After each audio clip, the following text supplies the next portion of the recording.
It's May 25th, 2023. This is Rook.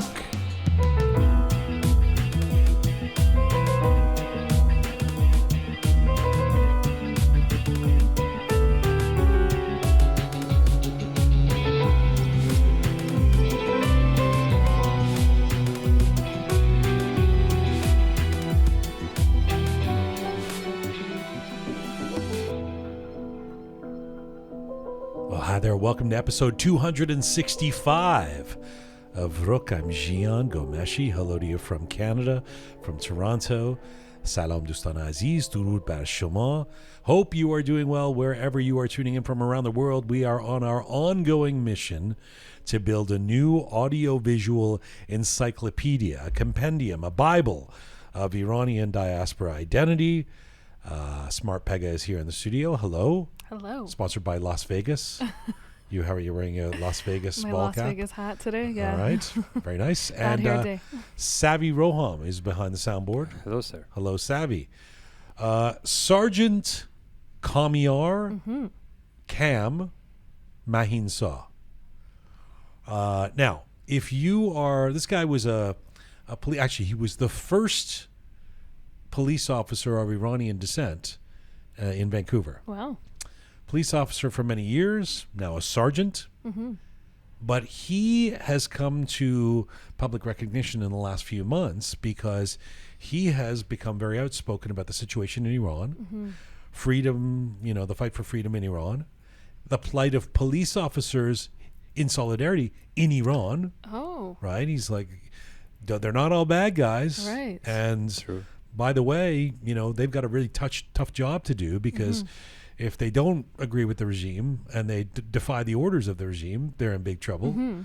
If they take the orders and follow through with them, they're doing things that they don't ethically feel good about. So they want to leave the profession or leave the country or whatever. So it's a very sensitive and interesting position he takes. But he's also in uniform as a police officer in Vancouver, has been attending rallies and demonstrations in support of the cause, the uprising, etc. So he's become known for this. Sergeant Kam, people at a rally, a bunch of Iranians see he's a handsome guy, see this police officer in full uniform And marching with them. recognize him, So very interested to talk to him about what seems to be his politicization. I'm assuming that he held these views for many years. He has talked about going into the profession of policing because of wanting to pay it forward, to do something for society. He and his wife are the sponsors of many orphans in Iran. He's got a number of ways in which he's trying to help out. But it's a very interesting story. He's an interesting guy, and he'll be joining us first up, coming up. Then, this is the Iranian-Canadian show today because we've got Sergeant Kam coming. Then in the Rook Studio, MPP Goldie Ghamari. Yes. Did you know that Goldie, by the way, Ahvaz kid, shout out to Khuzestan, shout out to my people, born in Ahvaz, right? Came here as a little kid, to Canada. Right. She is the first woman of Iranian descent to hold elected office in Canada. I actually did know that because the way I became familiar with Goldie was actually through a video that had been kind of circulating around Persian Twitter, and it was like one of these videos that you see on TikTok, and I think it's actually from her account, and it said something like that, or it was in the comments or something like that. And then I went and I looked her up, and I was like, oh, wow, that's actually really interesting. Yes, actually, not only is she a sitting MPP for the Conservative Party, this is the provincial Ontario politics. Those who are not familiar with Canada, we have provinces.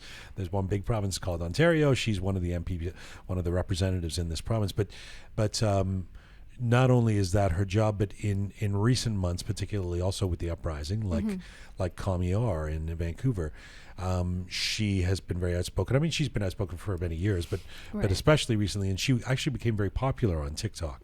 Hundreds of thousands of followers and views and all of that. And then I think, I have to ask her, but I think recently, for security reasons, politicians in Canada or in Ontario had to take down their TikTok, which must have been tough for her because she had a yeah. big, because you don't see her on TikTok Exactly. anymore. Yeah, that's true.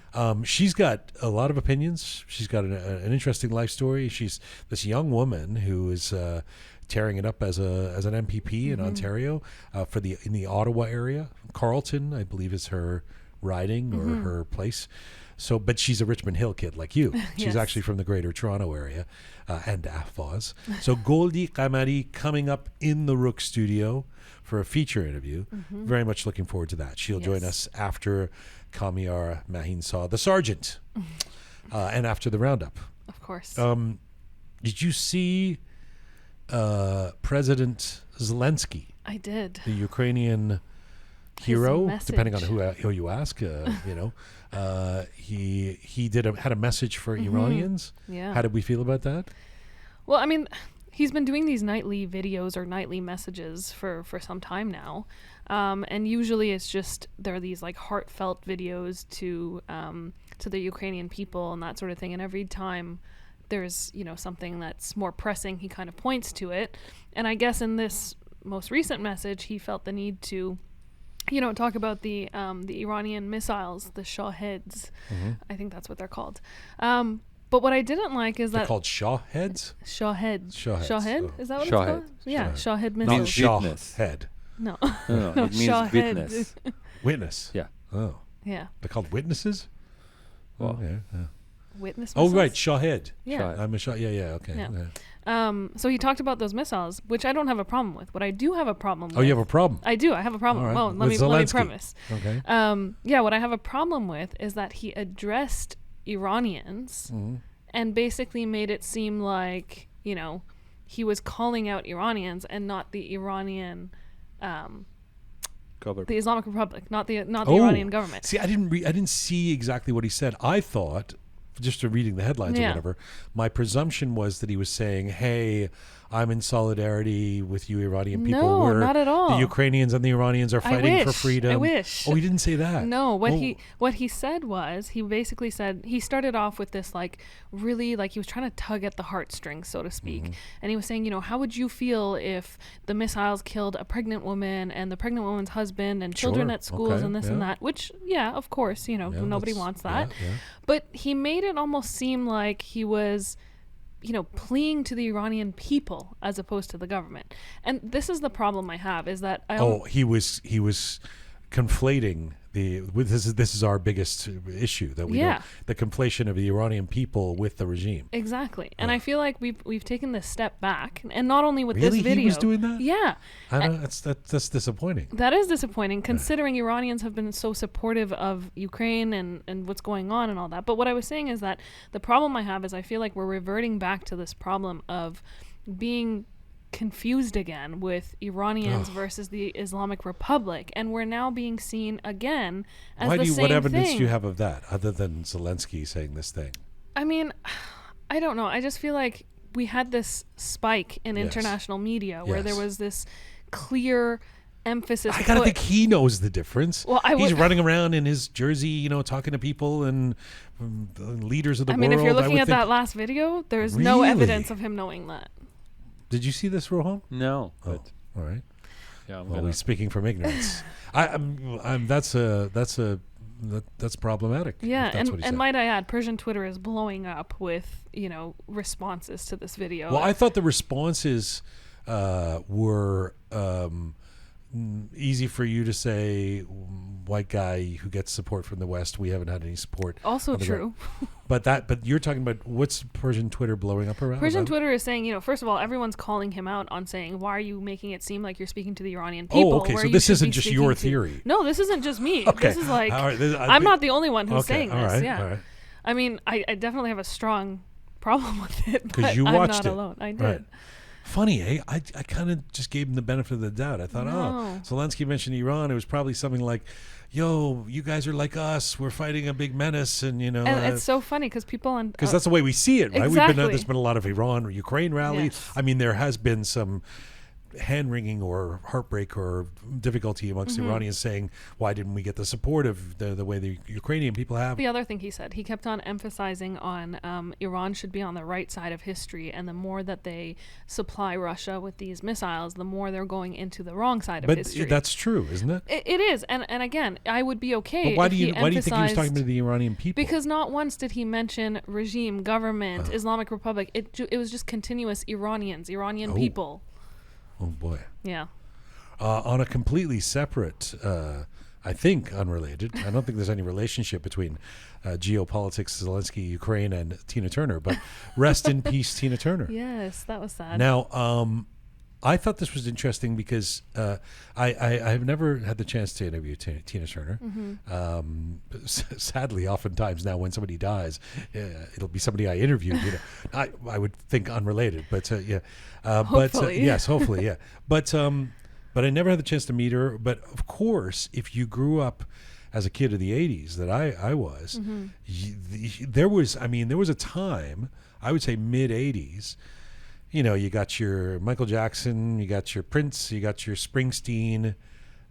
She was the biggest star on the planet. The reason I bring that up, that's obvious to anybody who's listening who's in Canada or the US or England or something, but right. I don't think, from my extremely unscientific survey of the last 24 hours of Iranians, I don't think Tina Turner was one of the breakthrough artists. In other words, if you were very into Iran, if you were very, very up on culture and popular culture inside Iran, you might know a song or two of Tina Turner.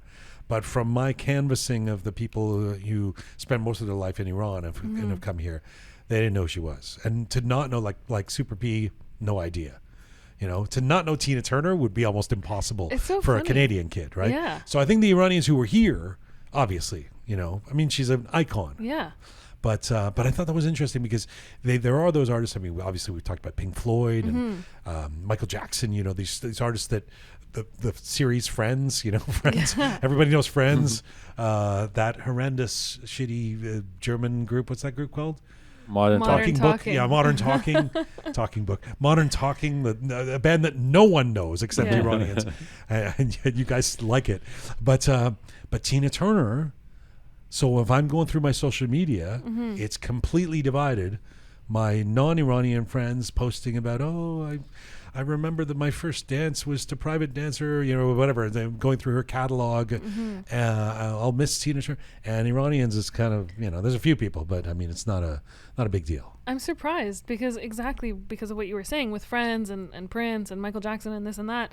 I would have put Tina Turner in the same category and thought that, even Iranians in Iran would have known her. But now I think so. You probably knew her, right? Yeah. Roham? Yeah. Somebody like Roham, because your music and tapped in. Yes, and I have two older brothers that are like 10 years older than me. So they have songs from 80s and 70s. So I had those in the house play. The original 80s. Yeah. There's old Tina Turner, 60s and 70s, pre-revolution, pre-Islamic revolution. Yeah. There might be some Iranians who would know that. And I clearly remember we have a vinyl of her. It was like pink and I still remember Sounds like Tina Turner. Talented Anahita never knew Tina Turner. Interesting. A dancer herself. Yeah. Doesn't know Tina Turner. Bearded Omid said he knew one song because they had a video. His parents had a video of one Tina Turner song. Anyway, rest in peace, Tina Turner. Yes. A story of resilience. A huge star in the 80s. Notably did a song with Bowie, David Bowie, which I will remember. But actually did a couple songs with Bowie. But it's so big when somebody who's this. Some people call her the queen of rock and roll. When somebody like this passes, you think, wow, man, that's a big, big empty hole now in our culture. The tribute videos have been just really, I don't know.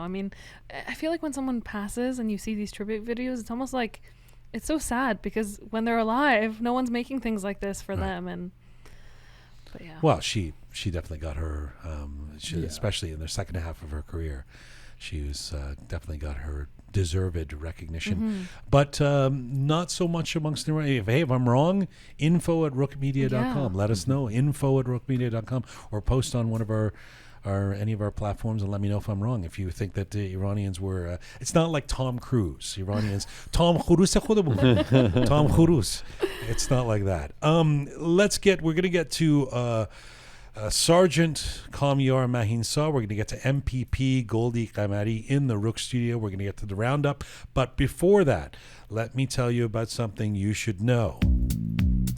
This episode of Rook is brought to you with the support of Blinds Factory. Blinds Factory.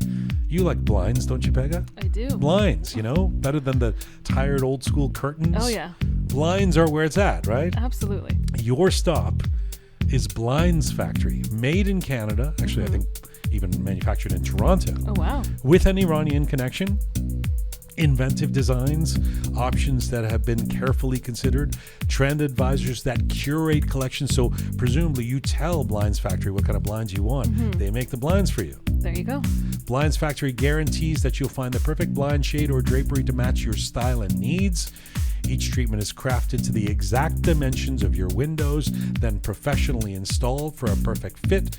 Best of all, they are passionate about details, and that shows in everything they do. Find Blinds Factory at blindsfactory.ca or on Instagram at blindsfactoryca.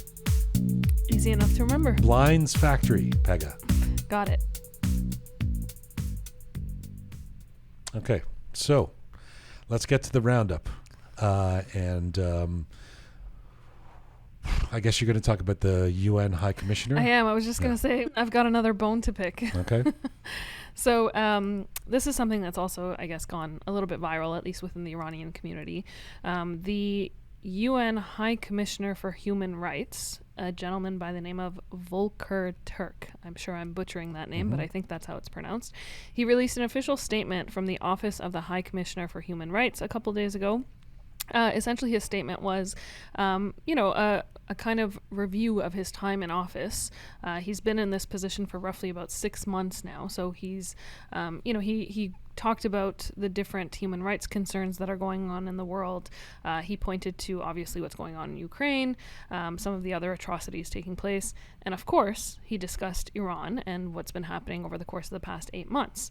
Now, in his statement, he mentioned that, and I'm going to quote him, he says, "I urge the government to heed the Iranians' calls for reform and begin by repealing regulations that criminalize non-compliance with mandatory dress codes." Now, this quote of his has gone viral. No kidding. For obviously not so great reasons, because, I mean, what a way to just minimize what has been happening over the course of the past 8 months, to reduce the atrocities, the killings, the executions, the imprisonment, the torture, everything else to reform and dress code. I mean, is that what's been happening for the past 8 months? The inverse of what Iranians around the world and inside Iran have been saying. Yeah. Exactly. So, as I'm sure you can imagine, there's been all sorts of... Are you going to talk about Persian Twitter again? I am, because I think it's so important. Why don't you talk about like Persian Instagram or something? Because it's not the same. Okay. I think, honestly, Persian Twitter, by any and all means, is much better than Persian Instagram. It's just so much more useful, I would say. But definitely there's been a lot of backlash, a lot of commentary, a lot of, opinions on the way that he mentioned this. And also it comes at a really confusing time, because we've seen the United Nations putting the Islamic Republic as chairs of different forums. We've seen them recognizing them at the UN, and so for him to mention something like this, and then at the same time we see that from the UN, just hypocritical. Yeah. And but this, of course, being in the same breath as isn't there an Iranian head to the United Nations Human Rights Council or something? Yes, like that's exactly it. Yeah. And also, there's a head of workers' rights from Qatar, which is again the irony. I mean, if the last 9 months proved anything, it's the futility of the United Nations. And I mean, I hate saying this. I know we have some friends who are politicians and diplomats and who believe that these things take time and we can bring things along in a diplomatic way. But it's just such a fallacy to think that there's anything that can be gained from from the United Nations. It's almost like better if it didn't exist, because its existence gives us hope that there might be some levers that we can pull to actually have justice or ethics or democracy or something, you know? Yeah, I mean, I think I used to be one of those people who was an advocate for diplomacy and you know, believed in this kind of ideology of an organization like the UN. But within the last 8-9 months, all of that has been lost. I know there's good people who work in UN affiliated, like UNESCO or something, those who are in the field doing good work, and you never want to denigrate them. But otherwise, do you know anyone who thinks the UN is, I mean, does anybody think that there's any Definitely any validity? no Iranians, that's for sure. I mean, UNICEF, after all that happened with the kids and those sort of superficial, perfunctory statements made about, you know, we've got to do something about this. I mean, it's very, very disappointing. All right. So anything else on the roundup? So I wanted to kind of talk about something a little bit different on the roundup today. Okay. I know we've traditionally, I guess the last couple of months, we've always talked about some of the news that have come out from inside Iran or Persian Twitter and things like that. But I wanted to shed light on Iranians at the Cannes Film Festival, because that's currently going on. Yes. And there's a lot happening actually with Iranians at the festival. Some of it not so great, unfortunately. Okay. So one of the something that's taken place is that there was a foundation that used to be the top film entity which would attend the Cannes Film Festival annually. They are no longer attending nor allowed to actually attend because they were based out of Iran. So in order to replace that, Iran's actually being represented by the Iranian Independent Filmmakers Association, which was founded back in September 2022 and is based out of Dubai. So that's the first change that we've seen this year. The next thing is that we only have one film at the film festival this year. Now, this film is actually a very timely drama called Terrestrial Verses, which is, I mean, I just did a quick look at it and it was a phenomenal story. It's co-directed by Canadian-based director Ali Reza Khatami and Iran-based director Ali Asghari. It was all shot in Iran without any permits, might I add, after Mahsa Amini's death. And so it's a story of the absurdities and the tragedy that Iranians face in their everyday life. And I mean, just some of the... I think I've read about this. It's a series of vignettes where they're actually asking questions of authorities and pointing out the absurdity by putting that on film, right? Exactly. And I mean, to imagine that this is taking place at a time where there's protests erupting, you know, everything that we've been seeing happen over the past 8-9 months, without permits, to take a camera and put it in people's face and ask those questions. I mean, I can't wait to see this. What's it called again? It's called Terrestrial Verses. I had to make sure I got that right. Yeah. And that's a Cannes. I think it just got distribution. I think they just got distribution for that film, which means that people may potentially get to see it. Exactly. Which is great. Anything else? Yes. One other thing that happened at the film festival actually is that historically we've seen a lot of protests at the film festival. One of the ways that a lot of females protest is that they actually don't wear shoes because this has become a big deal. There's a lot of media, there's a lot of coverage, and there's a certain look to the Cannes Film Festival. So most recently, Cate Blanchett actually appeared barefoot and noted that it was her way of protesting and showing solidarity for the women of Iran. So that was a really big deal, and actually immediately after that, she also presented Zar Amir Ebrahimi with an award for Breakthrough Artist. So again, a lot of conversation being had about solidarity with Iran and Iranians. Was Zelensky wearing shoes when he? I don't know. It wasn't shown in the video, unfortunately. Iranians? Yeah. Okay. Great. So that was the roundup. Yes. And then I'm not done yet. There's a couple of events taking place. The events are not part of the roundup? Well, they could be. Okay, all right, yeah. They could be. So a couple of really interesting events. There's a photo exhibition taking place in Milan. It's the first solo exhibition by Iranian photographer Farnaz Damnabi. Now, it just opened on Tuesday at Milan's 29 Arts in Progress Gallery. And it's a collection of images showing women's lives and just women going about daily life, whether it be at home, at work, in the city, in the countryside. But the interesting thing is that all of these images were shot in Mashhad. So a lot of these photos actually don't depict the women's faces. It's just, them doing tasks and kind of showcasing their lives, but without actually showing their face. And again, to be able to take these photos in a city like Mashhad to showcase what these women are doing, just a phenomenal exhibition of photos for sure. A great reason to, if there wasn't other reasons, a great reason to go to Milan. Definitely. Italy. And those of you who are listening in Italy, shout out to you. Absolutely. And one other place that doesn't really need more reason to travel to, but if anyone's around Australia, any of the cities in Australia. A lot of people in Sydney who listen to us. Lots of people in Sydney who listen to us. There's 2 Australian tours taking place. One by Max Amini. He's going to be... Never heard of him. If you're not familiar with him, comedian Max Amini. He's going to be in Australia, traveling to Auckland, Sydney, Melbourne, and Brisbane. All right. Between August 2nd to the 6th for his Australia tour. Excellent. And our friend Ali Azimi is going to be in Australia. Is Max Amini not our friend? Yes. Max Amini is going on a tour, and our friend Ali Azimi. Well, our friends Max Amini and Ali Azimi. Ali Azimi will be in Australia between July. Are they paying us for these? No, these are just shout outs that I think it's interesting absolutely. for any of our listeners who are in that area or traveling to that area. Ali Azimi will have his Australia tour July 21st to 29th, and he'll be in Adelaide, Brisbane, Melbourne, and Sydney. Awesome. Well, we're seeing Ali. Listen, I hope Max Amini has a great tour, and I hope our friend Ali Azimi. I'm not going to live this one down again, am I? I don't know why. I mean, they're both friends. Of our friends. Yes, that's right. All right, lots to see in Australia and Milan and Cannes, and thank you, Pegah, for the roundup. We are coming to you on rookmedia.com. It is there that you can link to all of our platforms: Spotify, SoundCloud, Apple Podcasts, Instagram, CastBox. If you want to see visuals with your Rook diet, switch over to YouTube. And if you like your Rook descriptions and bulletins in English and in Persian, check us out on Telegram.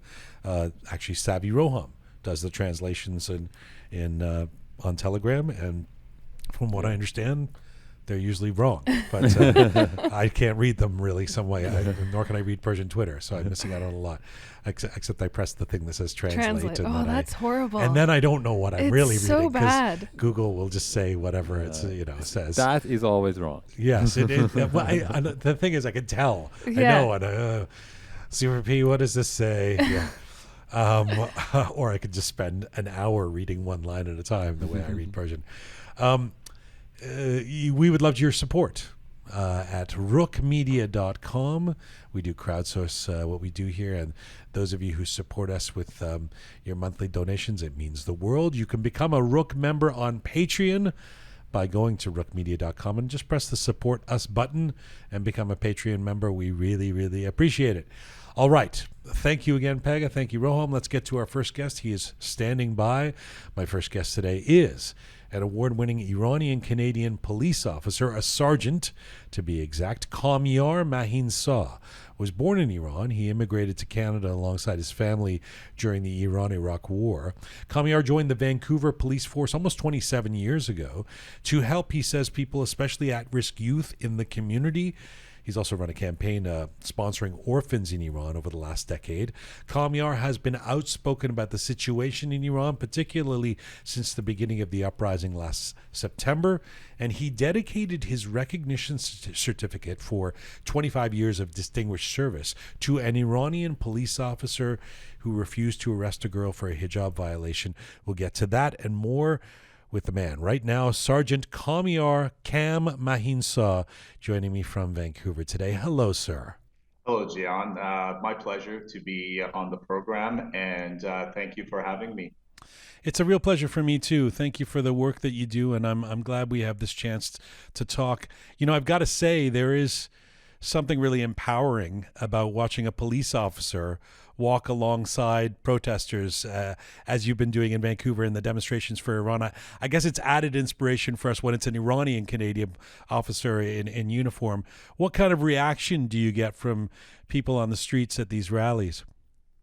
Part of the reason I do that because when I'm in uniform as a police officer, I find that people look up. I'm a role model for the community. So being involved in these protests or these being with the people, that's something that I find that is my responsibility to do, and it's been overwhelming the reception that I get from people, and I still don't understand it, but they want to take photos with me, and I get handshakes all the time. People really appreciate seeing that, and that creates that the contrast between the police in Vancouver in Canada and the police in Iran, where they are actually the symbol of oppression, where here I walk alongside of people to reassure them that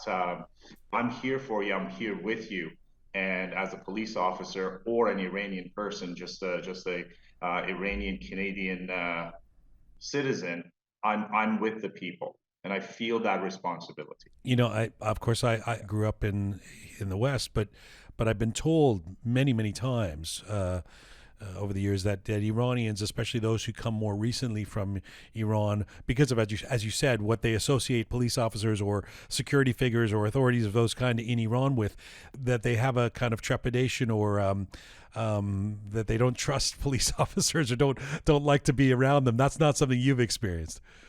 No, it's actually I have experienced that, not here towards me, but I often get messages from people that they say that what you're doing is representing a different side of the uniform, and they say even people that are in their 40s, in their 50s, they come to me and say, I am still terrified of that uniform. Even in the West, even in Canada, when I see police officer, all the negative feelings come back. And thank you for showing a different side, showing a more kind, gentle, and proper side of that uniform to the people. Yeah, I mean, you've become something of a celebrity in Vancouver, if not beyond there too, in social media, et cetera. When people are coming up and taking pictures of you at these demonstrations, do they know who you are, or do they just love the idea that there's this handsome police officer who's walking alongside them? I find that I get recognized with or without uniform now, and I get a lot of kind messages from people in Vancouver that they want me to be more involved and help with bring in all sides, because there is a little bit of disjointed efforts, political activities in Vancouver, and they want I've been asked to bring all of that together and be some kind of a take more of a leadership role, and that's also part of the plans for the near future. It's not a surprise, I'd like to say, seeing a police officer or a sergeant who cares about the community and plays a role in it. But it is maybe a little bit more of a surprise to see somebody taking something of a political stance. You posted a video very recently, I think it was last week, in your uniform, saying people ask you, what happened, that you've become, in their eyes, suddenly so political. And you spoke of little Kian Pirfalak, who, of course, we know is the 10-year-old who died recently during this uprising in the fall. Let me ask you the same question. When and how did you decide to become as active as you are against the practices of the Islamic Republic leadership? Before all these, the recent uprising of about 8-9 months ago, I was not on social media. I was not involved in any political activities, and my efforts were focused more on helping the Iranian community in Vancouver, and do what I could to attract the young people of the community to the job of policing, to the policing in general, and also try to try to fill the gap of the knowledge of people, because a lot of people come to Canada and they may not be aware of the extent of what police can and cannot do. And I wanted to always be a source of information for those people, so that if they need the police, don't hesitate. They can use those resources. And that's been the focus of my. I started that 27 years ago. As soon as I became a police officer, I was involved in the community. But after the uprising, obviously, with all the brutality that we saw, the videos that came out of Iran, we all became political and human rights activists. But the turning point for me was when Jian the 10-year-old who was shot by security forces in his family car, and what he said, that resonated with me, and that was painful. It was painful for a little kid to urge his dad to say, Dad, let's trust the police this one time. And his dad listened to him, and now he's no longer with us.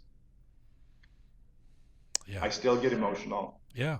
When I think about it, but that was a turning point for me. That I said, no, I'm going to take a stand.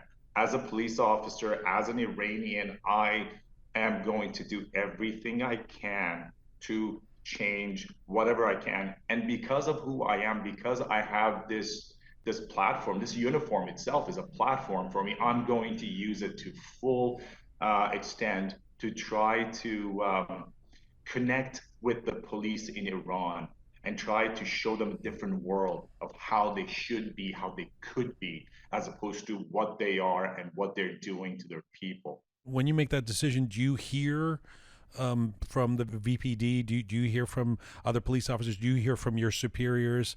Was there, I'm just curious. I mean, I know you're not going to throw anybody under the bus, but did anybody kind of go, "Hey, man, settle down.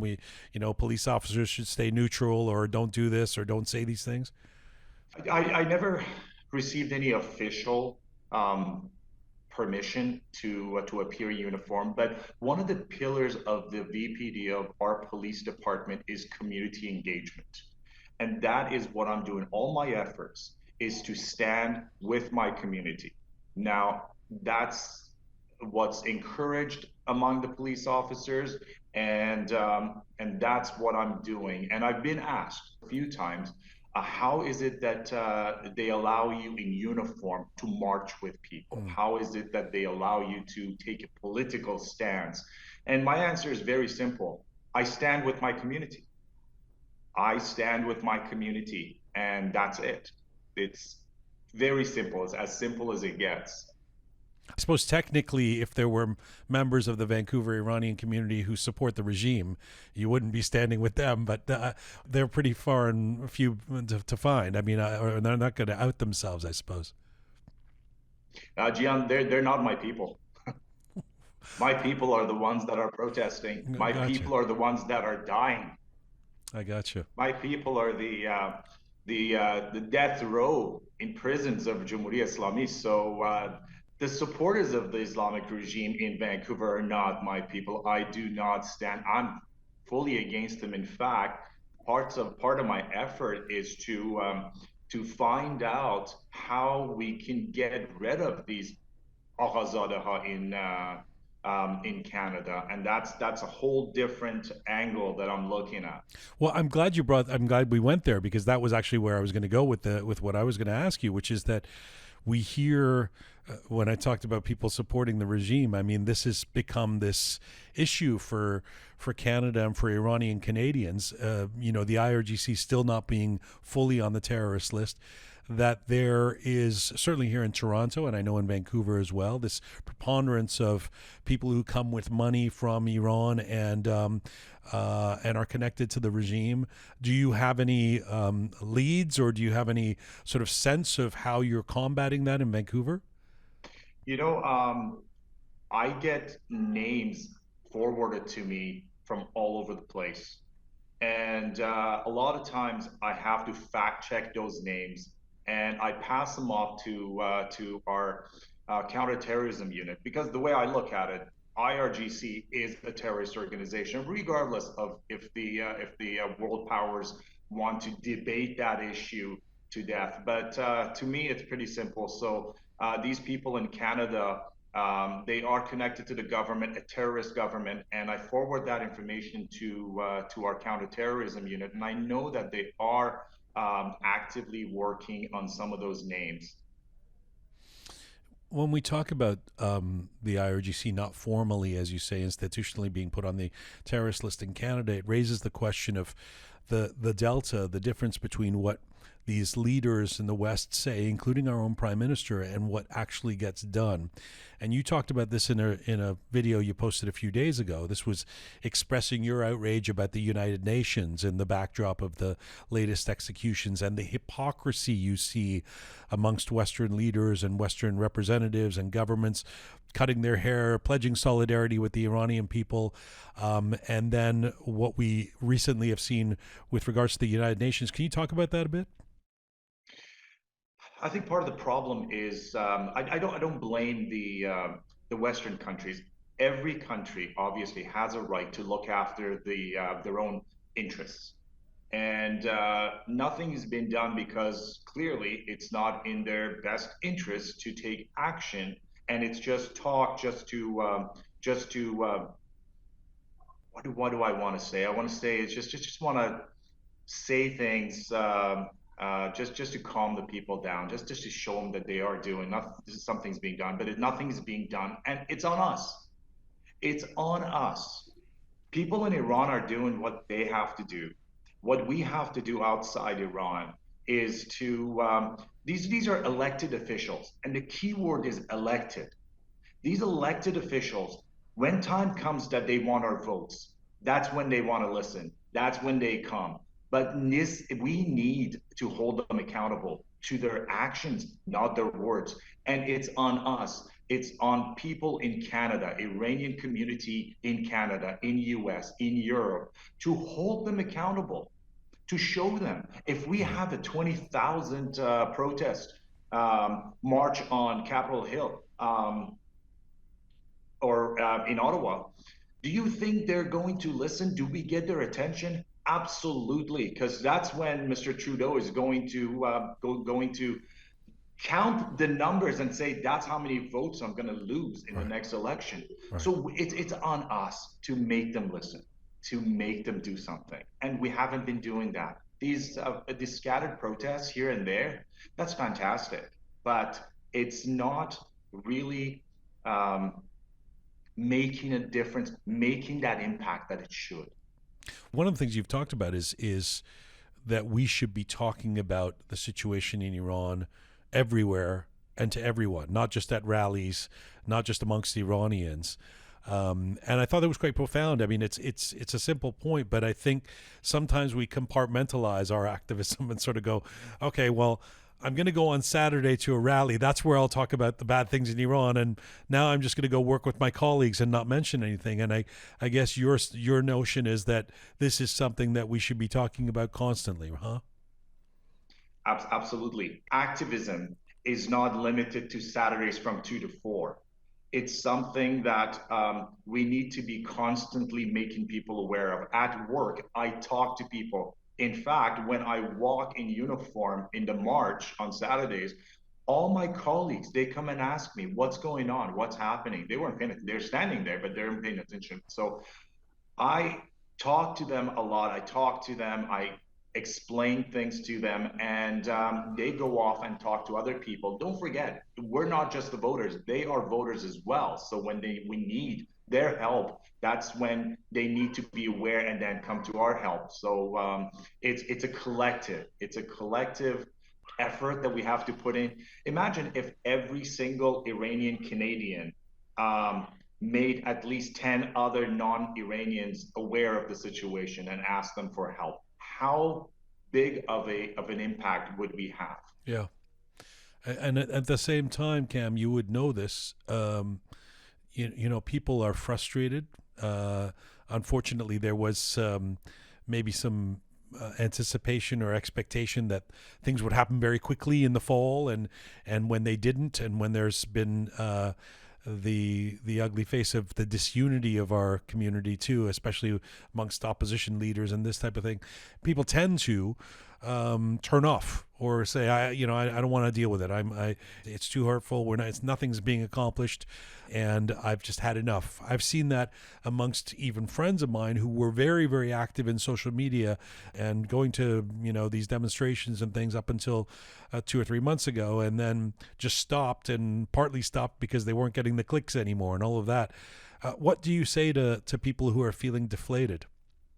You know what? I think that immediate gratification expectation is a byproduct of the internet and mobile phones. We have everything at the tip of our fingers, so we've lost our patience, and we want things to get done right away. Look, we can order anything from Amazon, right? We can order everything and it'll be there in a day. And if it's 2 days, we get pissed off, and that's too late. We don't even go to the corner store to buy anything. We'll just have everything delivered to us. So that culture has become the norm, and anything outside of that is problematic for us, and we get deflated. And I don't blame people for that, because people expected that a dictatorship of 44 years just to disappear, just because people took to the streets. That's never going to happen. It is the only thing that I can say is that we are going the right direction. As long as we stay course, then at the end of the road, doesn't matter when, if it's next month, 6 months, 2 years, 5 years, we are doing this for the future of our country and future of our people. And future of our people is not next month. Future of our people, it's worth fighting for, and it's worth whatever time it takes. That's what people don't understand. That's why they get the feeling of despair that nothing is happening and we've lost already. No, we haven't. There's so much going on in Iran, in the provinces, Kurdistan, in Sistan, Baluchistan. There is a lot going on. It's just that our people will get to a point where things will become more and more. Unfortunately, revolution is not like an IKEA furniture. It doesn't come with the instruction manual, right? So we can't just open it up and say, oh, okay, here's the phase 1, phase 2. Okay, this is what we have to do. This is what nobody knows what needs to be done. And then we talk about unity as if we know what it is. We don't know what unity is. They killed that part of the culture in us for 44 years, because that is the first thing they wanted to avoid, was people becoming one, people becoming united, and they knew that was the biggest threat to the Islamic Republic. So now we're working against 44 years of Jumhuriya Islami, right? The Islamic Republic. Yeah. And that's not going to happen in 2 days, in 6 months. Yeah. 100%, everything you just said. Although the disunity piece predates the last 44 years as well. Hence the fact that there was actually a revolution 44 years ago, right? I mean, we that's something that we have to figure out how we collectively deal together as Iranians at some point. And one would hope that can be a project that we embark on sooner rather than later. It's so interesting talking to you and about knowing what you do. You're a sergeant, you're in this police force. Tell me about going into that. I mean, you're a young looking guy, but you've actually been with the Vancouver Police Department for 27 years, as you say, and you've seen policing and your career as a way of paying it forward. Was that the incentive for this Iranian kid who came to Canada to become a police officer? People are attracted to law enforcement for many different reasons. Some people, it's the action. Some people, it's the uniform, the gun, the adrenaline.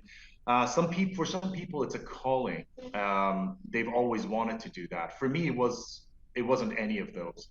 I came to Canada as a 13-year-old, and it was during the war, and I felt safe. I felt like I was home, and I had a very typical teenage years, and I didn't know what I wanted to do, but I knew in the back of my mind that I always wanted to give back to the community, and I was very impressed with. I had some contact with the police. It was all positive, and I was very impressed with the police in Canada. And I thought, what best way to pay it forward and give back to the community than to take responsibility for their security and peace. So that was my reason for becoming a police officer in Canada, was just basically repaying the kindness of the country to me and my family, even though it's funny, the first time I put on the uniform, my dad said, I didn't bring you all the way from Iran to be a Passeban. That's the meaning of, but that's the culture. Well, I was going to say, I was going to ask you how the parents felt about you going into this line of work.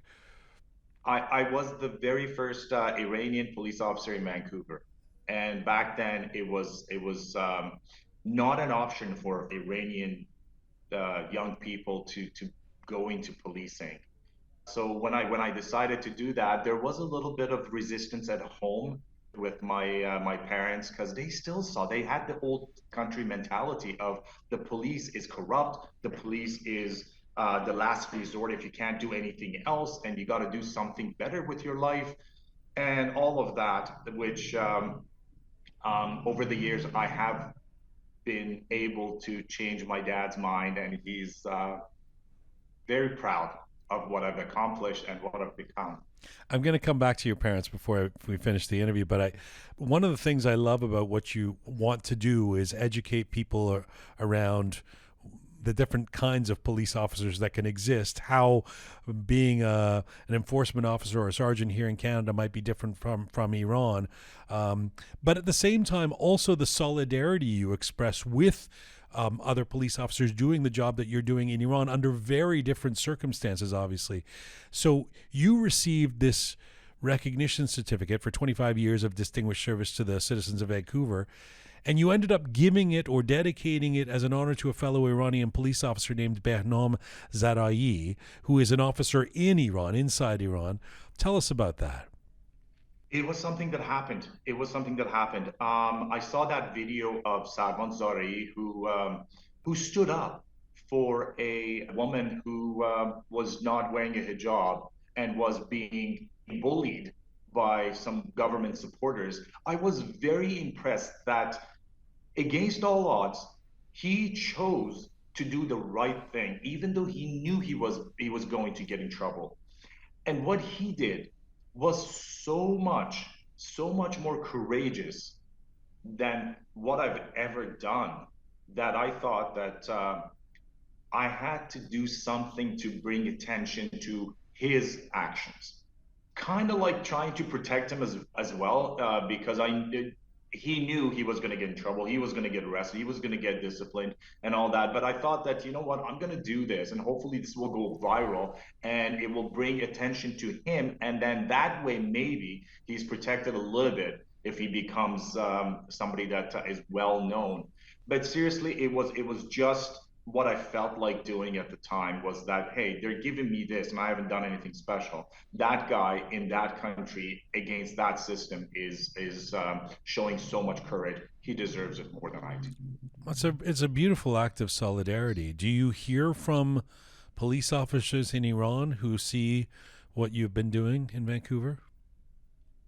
I have so much followers that are police officers, active police officers in Iran right now in contact with me, and a lot of them tell me that they are in a tough situation. They're in a very tough situation. They are all suffering just like everybody else with the economy, with the inflation, and with the corrupt system of the Islamic Republic. But they don't know. They're at a point where they don't know what to do. If they quit their job, then how are they going to make a living for their families? How can they provide for their families? If they stay and wear that uniform, they have no respect for that uniform anymore. Not under the Islamic Republic. They all love their work. Don't get me wrong. They all say that they did that just to help people, but they can't. It's a corrupt system, and they don't know what to do. Most of them tell me that they are getting second jobs so that they can leave this job. and a lot of them are now asking to be retired. For they're retiring themselves sooner than they normally would have, just so that they're not part of this corrupt system. Yeah. I'm glad that you're talking about them, because we have a tendency to just, in a situation like Iran, to see anybody in authority, anybody with a uniform, anybody who de facto kind of represents the regime as being the bad guys. And a lot of these people are just people just trying to do their job, and as you say, they're damned if they do, if they're damned if they don't. If they either have to carry out the orders of the regime that they, in many cases, are wholeheartedly disagree with, as you talk about, or they defy the regime and get in trouble, or have to lose their job, etc. It's got to be incredibly harrowing trying to be a conscientious police officer in Iran. Do you think you could be a police officer in Iran? That's an interesting question. I was brought up in a completely different policing world. That is almost like a foreign world to me. Even though it is policing, you're still enforcing the law, you're still helping people, you're still doing law enforcement. But the systems are so different that to be honest with you, I don't know if I could do the job that they are doing under the same circumstances. I probably wouldn't last, because for me, I don't just follow orders. I don't believe in following orders. I believe in doing the right thing. And doing the right thing in a wrong system is very, very difficult thing to do. So no, but what I'm trying to show them is a wealthy country like Iran, what the policing should be like and could be like after the Islamic Republic. I'm trying to make them aware of that. So that's part of my efforts here as well, just to show them. When I talk about the Canadian policing, it's basically to open their eyes to say, hey, you deserve better for what you do, and you could be so much better, but not in this system, not while the Islamic Republic is power. After you dedicated that certificate, Kam, did you hear from Officer Zari or his family or anybody? What was the reaction? I don't know if I can answer that for obvious reasons. I see. They've been in contact. I'll take that as a yes. Overall, there's been a lot of people. I received a lot of kind messages from a lot of people in Iran that they thought that that was such a stand-up thing to do. So, just out of curiosity, on the inverse of that, there's certainly no shortage of people in the West, prominent people who have been threatened or questioned or etc. By agents of the regime, or I don't know if they would dare do that to a police officer, but have you gotten any clapback from the regime for what you do? I have been getting messages, and even as far as threats like that, we can still reach you in Vancouver. Don't think that you can do whatever you want and you're out of reach. You're never going to be out of reach. Nobody's ever out of reach, and you don't feel safe where you are. And it's threats. It's empty threats. What they do, these threats, they make me motivated, inspired to do more when I hear this. So and recently I had somebody sending me a private message that the Islamic Republic has sent agents recently to Canada, specifically Vancouver, and they wanted me to be careful. And that hasn't been fact checked. That intel is just it's unverified. But I wouldn't be surprised if they're here. But it doesn't scare you? We're going to keep going. Doesn't scare you? No, it's, you know what? Scary is being in Iran and being on death row. Scary is Tumaj, who was on the streets and making videos. If they can do that, you know what? This is the least I can do here. Before I let you go, just tell me about this effort from you and your wife, this campaign that you have for orphans in Iran. when my son was born, he's 13 now. 13 years ago, we started sponsoring orphans in rural areas in Iran, just so that just we looked at him and he's got everything, and we figured the difference between him and those kids is geography. And that's it, where they were born, nothing else. So we try to make a difference in Iran with the orphans, and we started with two, and we have up to 42 now. We're sponsoring 42 orphans in small villages in Iran. Is your wife Iranian? Yes, yes, she is. You moved to Vancouver to meet an Iranian girl? Love happens, right? And it happened. Before I let you go, I am really curious what your family, your parents, or your extended family, maybe even some of those in Iran, think of all the attention you've been getting lately as the handsome police officer and freedom fighter. My family in Iran, they have mixed feelings. Obviously, a lot of them are very proud of what I'm doing, and they are super encouraging. They want me to continue.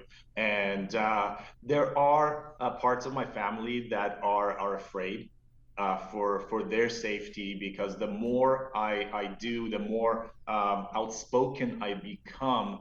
They feel that they may become a target of the Islamic Republic, especially if they're threatening me in Vancouver. Then they're thinking that they are well within reach. And your dad? My parents are fine. They are super proud of what I'm doing, and they're super encouraging. And all the Pasdaman thing is a thing in the past now, and they're both very, very proud of what I'm doing, and they're encouraging, and we're in a good place. We're in a very good place.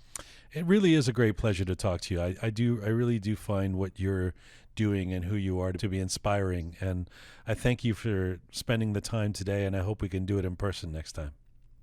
Absolutely. You know what? Thank you again for having me on your program. I'm a fan. Like I said, I enjoy watching your program, and thank you for what you're doing as well, because we're all in it together, right? That's the meaning of unity, and you're bringing awareness to the non-Farsi speaking audience. So thank you for doing that, and I appreciate. My pleasure to be here on the program. Cheers, Kam. Take care of yourself. Until next time, Khudafis. Thank you. Khudafis.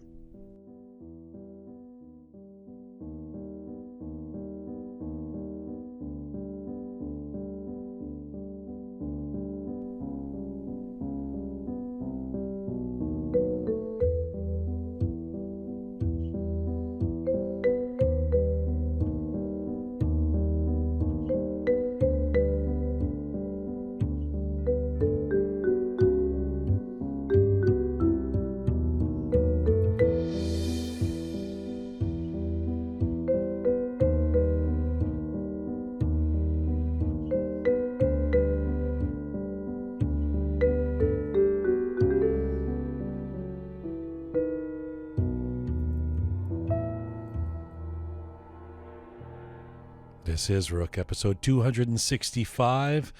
My next guest, who is in studio today, is an Iranian-Canadian politician and a member of the Progressive Conservative Party of Ontario, representing the provincial riding of Carleton, which is in and around the Ottawa area. Goldie Ghamari was born in Ahvaz.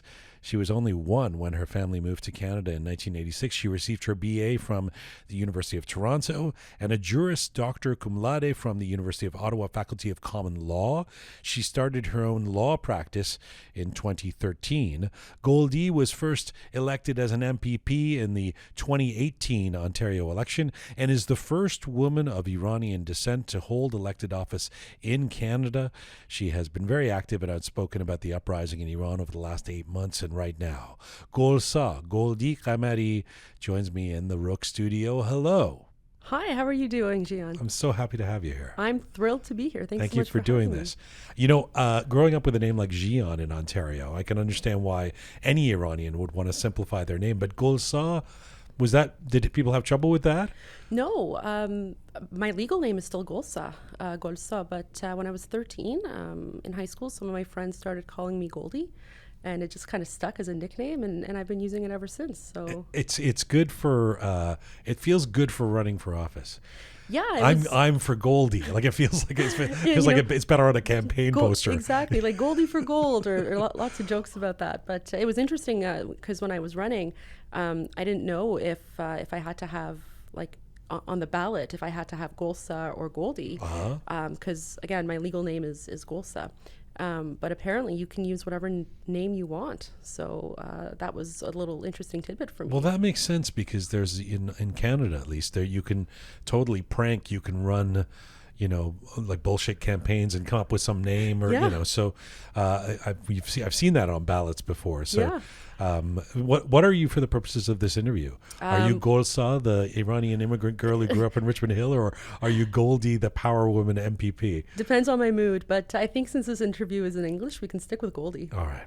I thought I would actually set the stage first to say, I mean, you are a sitting MPP. You're a politician here in Canada. There is an interview to be done with you that focuses on government policy, social policy, holding you to account politically with respect to your day job. That isn't the idea for this interview.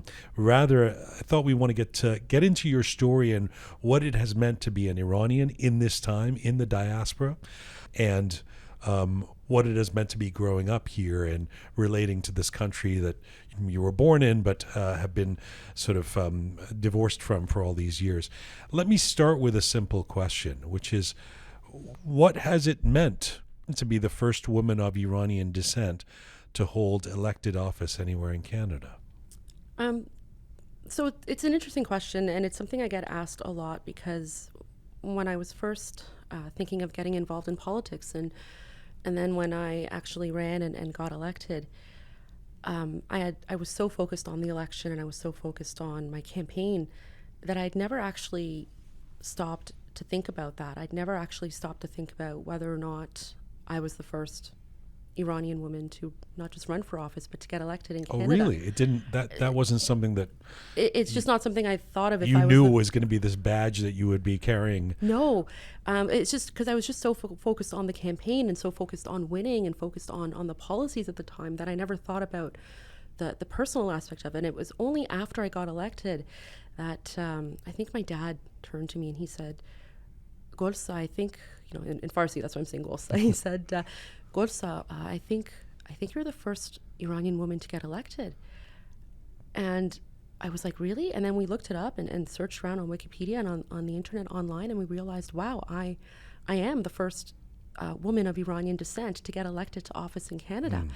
And at that point, I realized that, this isn't just about me anymore. It's about something a bit bigger. It's about, using my platform to be a voice for Iranian women and the people of Iran.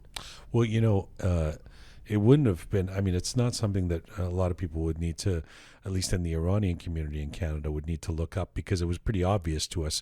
We would know if there are female politicians of Iranian descent. We didn't know any. There have been a few women who've done their best, who've run, but who haven't gotten elected. I know that. But yeah, I remember actually when you got elected in 2018, and it was like, Kamari, is that person? Wow, there's an Iranian woman who just won in the Ottawa area. By the way, when your father speaks to you, is it in Persian or in English? We speak in Persian and Farsi when we're around each other, but when we're out and about in public, we speak English, which is really weird because growing up, our family rule was always, in the house, bad Farsi sohbat bokoni, so always speak Farsi. So, even when we're out in public, sometimes I fall into the habit of speaking Farsi with my parents, and my parents were like, we speak English in public. Your Persian is quite good. For someone who left Iran at the age of 1. Yeah. There's another conservative MPP named Michael Parsa, for that people who are listening in Canada might know, Iranians. But my joke with him is the only person I can find who speaks Persian worse than me is Michael Parsa. But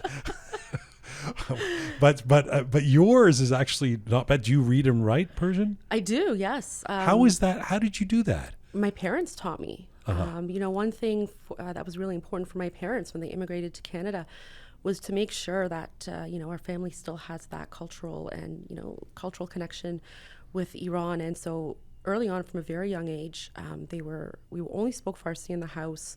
We would read Farsi books, and I don't know if you remember back in the late 80s, early 90s, the Forest Manor days, where there was like that Persian Saturday school, Farsi language, Saturday school. Yes, It I was knew like about it, in yes. Forest Manor. So And you went to the Persian school there? I did. Persian school is always on Saturday mornings for was- some reason. yeah. Even when I was a kid in England, it was Saturday mornings. I didn't retain much, apparently, of what I learned there. I can speak decently, but I can't read and write.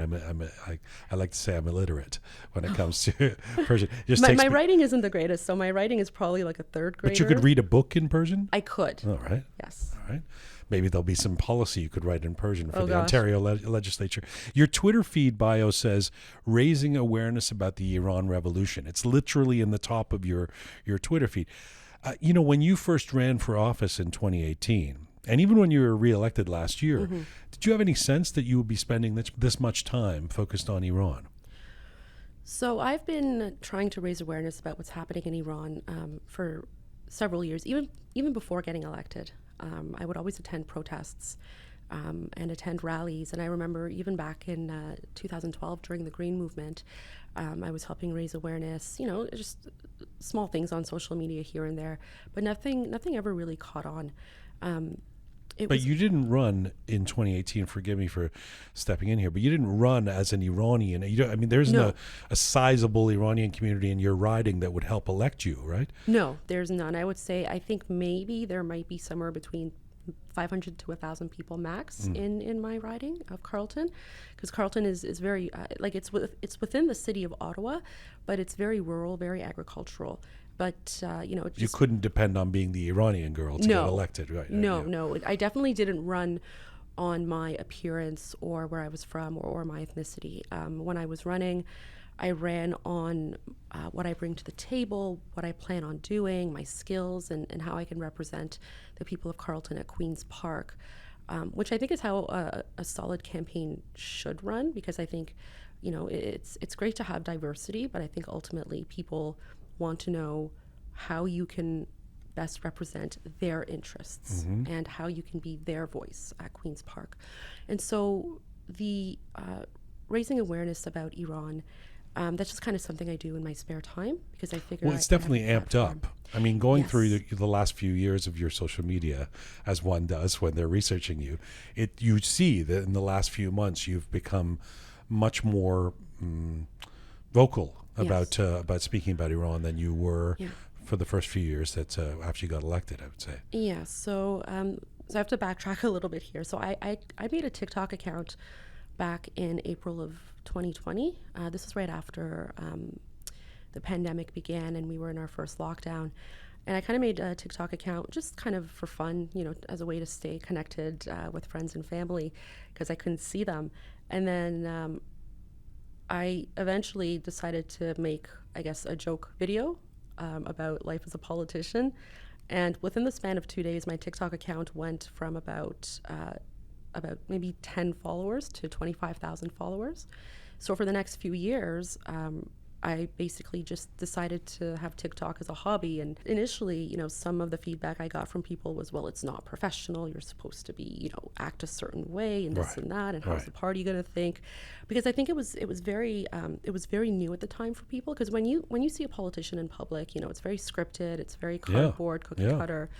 And so for me to go and poke fun of myself or make jokes or just speak candidly with people, and does the party, ever say, we've been looking at your account, can you be careful with saying these things or doing this or looking this way? Or? So, I think in the first few months, there was a little bit of hesitation just because it was so new. But I said, listen, I've made it very clear that this is something I'm doing in my personal time. This isn't a government policy thing. This is just, a hobby. And if there's any consequences, I'll deal with it. And in fact, during the the previous election in 2022, when people thought, like some people thought, oh, well, maybe your TikTok will come up. It never came up. No one spoke about it. If anything, people told me that we voted for you because we found you on TikTok and you're relatable. Yes, right? sure. Yeah. So then, you know, by the time Mahsa Amini was murdered by the brutal and terrorist illegitimate Islamic regime in Iran, on September 16, I had about 54,000 followers on TikTok. And I had posted some videos about Iran in the past, but they never really gained traction. But her brutal murder, you know, even now thinking about it, I'm getting goosebumps. You know, that really impacted and resonated with a lot of people. And one of my followers, an Iranian girl, messaged me or, you know, put a comment, and she's like, can you please post about this? And so I did. I posted my speech, you know, where I attended a small vigil for her on September 18, and it didn't get much traction because when I was talking about it, you know, I was talking about how the Islamic regime treats women. I was speaking about the morality police. And, you know, when I was looking at that, I realized, I'm like, you know, we, as Iranians, we know this reality. We know what it looks like, Yes. but people outside of Iran don't. Yes. So a few days later, I made a video of how the Islamic regime treats women, you know, showing them being dragged away in cars, screaming, being Yes. hit, you know, all that, and how the women are fighting back now, and there's a revolution starting.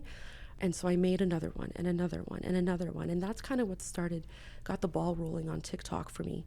The majority of my videos had over 1 million views. My highest viewed video had 18.1 But million I views. should point out, this is also very personal for you, right? I mean, you've talked about, I watched those videos. I mean, you've talked about how, despite the fact that you being born in Afghaz, but the fact that you left at the age of 1, you could relate to Mahsa Amini. You could see how Mahsa Amini could have been you, or you could have been her. Exactly, and that's what is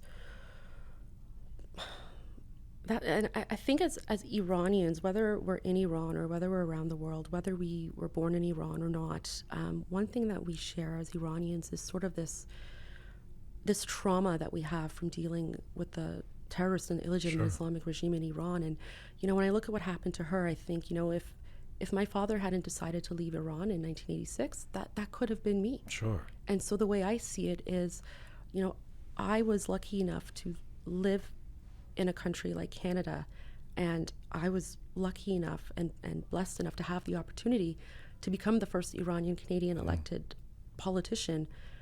It's almost like it's, you know, I feel like I have a moral obligation to use my platform to raise awareness, because I think everyone should have that opportunity.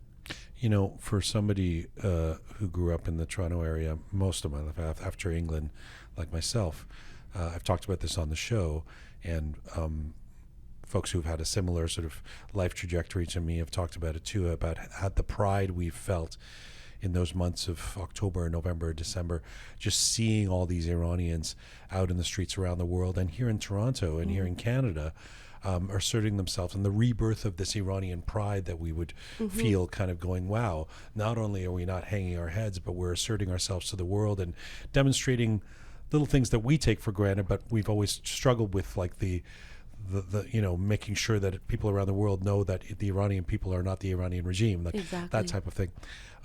How did it feel for you as a kid who spent most of your time growing up in Richmond Hill through your life, which is now has quite a sizable Iranian community? How did it feel last month, or I guess a couple of months ago now, at that For Iran event, which was in a big arena in Toronto, and you were on stage when the Premier Doug Ford was speaking. He's your party leader and the Premier of this province, and you're an MPP, and you were up there with the Shid Khoshid flag, flying the flag. Tell me how that felt for you, as you looked out to an arena of people, and the emotions of that evening for you. It was a very surreal moment. It was very, very inspiring, and it made me very proud to be Iranian, because I think, especially growing up, I remember, you know, when I was much, much younger, you know, we're talking mid to late 80s, maybe early 90s, back when the revolution was still so new. I mean, it was you didn't really the go Islamic around. Revolution. Yeah, Islamic The other one. Revolution. Sorry. Yeah. You know, you didn't really go around telling people that you're Iranian, because there was a certain stigma attached to that. Yeah. And I even think that stigma has been around for much longer than we realized, because, you know, when I would say prior to this revolution, when people thought about Iran, you know, they would just see these images and picture these images of, you know, men in turbans and women in chador chanting death to America, death to the States, death to England, death to Israel. And that's sort of the stereotype that was out there. And I've spoken about this in one of my videos, in several of my videos actually, where I said, you know, the reason that this stereotype exists isn't because the Iranian people are like this. They're not. This is literally what the Islamic regime has been doing to separate the people of Iran from the rest of the world, and to hold them hostage. And I think prior to technology and prior to social media, the Islamic regime really had a monopoly over what sort of media or images would be distributed to the world. Sure. And it's only with the advent of social media and technology that the Iranian people have been able to bypass those measures and have been able to show real images with people around the world. Well, famously, the Green Movement, 2009, is seen as the birthplace of sort of social citizen reporting, social media being playing a factor in people around the world seeing what's happening on the streets somewhere where there's an uprising, right? Exactly. But you were talking about the emotions of the arena that night. So, I mean, I felt very overwhelmed, you know, and I felt proud. Were your parents there? My parents were there. They were in the front row. My parents were there. My sister was there. We had a lot of friends there as well. And it just, you know, I think it was a very nice way to show not just the people of Iran that were there with them, but also to show Canadians who might not be aware of what's happening or might not be aware of what it's like to be Iranian, that, you know, we are not the Islamic regime. We are Iranians. We are the bastion of democracy and freedom and human rights. And this is what our country was like prior to the 1979 Islamic Revolution. Does the premier, does Doug Ford say something to you that night, like, geez, look at the size of the, you know, look at all these Iranians? I mean, was he surprised by the size? I mean, he seemed to be when he came out. I mean, how can you not be? You're playing an arena, right? Yeah, I think, well, he told me that's the largest event he's ever attended. One of the largest events he's ever attended. And I think that just the fact that we were all there gathered as a community, I think it really went a long way to show politicians in Ontario and Canada that this is something that's really important, and we are a huge diaspora, and we are here, we are present, and this is something that matters to us. Now, with that said, you know, we had your Swedish counterpart, or one of your counterparts to a certain extent, also de Rojan, on the show last month. And she, of course, is an MP in Sweden. And you would have met her probably when she was in Toronto. And she was talking about the confusion that can come, or the paradox that comes with being elected to office in a country outside of Iran, but being Iranian, and particularly in this time when there's, you know, heightened tensions around Iran and people wanting you to represent, you know. She was saying it's a little weird because I'm elected to represent the Swedish people, not the Iranian people. Yeah.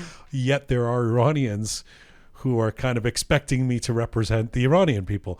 Do you find that kind of tension as well, in the sense that, I mean, you are elected officially to represent the people of Carleton in the Ottawa area, who are not all Iranian, in fact, mostly not Iranian. And yet, you know, I'm sure that you have Iranians saying, excuse me, why aren't you saying this, or why aren't you doing this, or how are you not representing us the way you should, or whatever, as if you've been elected in Qazvin or something, you know?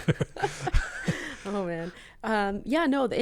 There's definitely a tension there. And initially, that's why I was using TikTok exclusively to speak about the Iranian regime and to raise awareness about the revolution. Unfortunately, I did have to shut down my TikTok account about a month ago. And at that point, I started posting videos on Instagram and Facebook and Twitter. And that's when I kind of started noticing a bit more of that tension, because I think, and it's a fair comment, it's a fair criticism you understand from constituents. I completely understand, because when they see these videos about Iran on my official social media accounts, but they don't see what I'm doing on a daily basis, for example, for them, even though I am working, right? Like the majority. You're of the talking time, about the flip side. I was going to ask you about that too. Yeah. You're talking about your actual constituents, Yes. wondering why you're talking so much about Iran. Yeah. My first, that's also something I was going to ask you about. My first question was about Iranians expecting you to represent them, even though that's not who you're officially elected by, right? Yeah, I did. Well, exactly, absolutely. I definitely get that, and. I say, listen, I'm trying my best. I'm raising awareness, but I also, my first and foremost responsibility and priority is to the people of Carleton, because as an elected official, they have put their faith and trust in me to represent them at Queen's Park, and that is my number one priority always. Everything I do about Iran is what I can do in my spare time. I remember for years when I was on the CBC, Iranians would sometimes come up to me and say, Jian, why you don't do your program in Farsi? And I was like, because no one will understand, because it's the Canadian Broadcasting Corporation. I can't just talk in Persian. It's true. But I mean, I'm sure you get some of that, right? Oh, 100%. Like there were some videos that I made about Iran, and some of the comments I would receive is, can you, why are you putting these in English? We want to understand. And I'm like, I'm doing these in English because I'm trying to raise awareness outside of Iran. And I represent. And if you want the news, go to the Iranian So media. what do the constituents say? Has it become an issue at all? Do they say, excuse me, like, I'm dealing with a pothole on my street. Why are you talking about this thing about some country from the other side of the world? No, not at all, actually. My constituents have surprisingly and thankfully been very, very supportive. Again, because my TikTok account was so popular, I gained a lot of visibility and a lot of awareness was raised. And, pretty much every time I'm out about in the riding, or if I'm speaking with someone, I would say 90% of the time Iran comes up, and they always thank me for raising awareness. And it's been very pleasantly surprising for me. And, people who have no connection with Iran, they've always been, they just say thank you for being a voice. I don't know the story of why you had to shut down your TikTok account. So what happened is it was in the beginning of March, and that's when Prime Minister Justin Trudeau said that, there's potential security threats with TikTok, and, they're banning it on government phones, and then all the provincial governments followed suit. Oh, so, you were mandated to shut it down. Yeah, so for safety and security reasons, I had to shut it down. Obviously I didn't want to do it, but, as a politician, sometimes you just got to make those tough decisions. So I've been trying to find a new medium to repost all of my videos and to continue. I'm thinking maybe YouTube, but Instagram is the closest. But again, Instagram is more about my local stuff, and I don't want to flood it all with. But it's also a different time right now. Remember that. In October and November, everything that we were posting too was getting hundreds of thousands of views, and that sort of, it's calmed down a little bit right now, so you have to remember that. But have you had any threats yourself? Have there been moments where you've worried about your own safety? Well, the threats are definitely real. Concern for safety is real, and I think if you look at the articles that CBC and Globe and Mail and Opera Citizen, they've posted in the past few months, where the articles basically say that CSIS has confirmed that there's a threat to Iranian nationals. But I think, one of the advantages I have with being a politician is that, I feel a little bit safer because I know that there are people who are keeping an eye on me, because I think ultimately, I know in the United States, the U.S. has arrested people who tried to kidnap and assassinate Messi, and, there have been acts of violence here as well against certain people who've been vocal. But if they tried to go after a politician, that could be considered something much more serious. Yeah, it's an international incident. Yeah, so I think in that sense, I'm in a very unique position where I can be very active and very vocal and not be as concerned as others.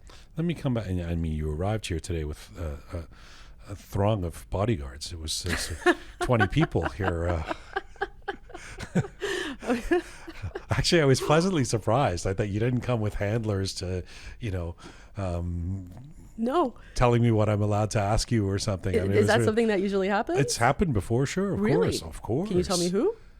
I mean, it's happened with politicians, Yeah, and it's yeah. happened with movie stars or Okay. rock stars or whatever. Yeah, of course, yeah. See, You know? I think with me, I got elected in 2018, so I've been a politician for 5 years now. But one thing that's very important for me is remembering my roots, remembering where I came from, and I mean, even to this day, I still think of myself as just Goldie. I don't see myself as a politician in that sense. And when I'm in the riding, people don't call me MPP Ghamari. People call me Goldie. In meetings, it's always Goldie.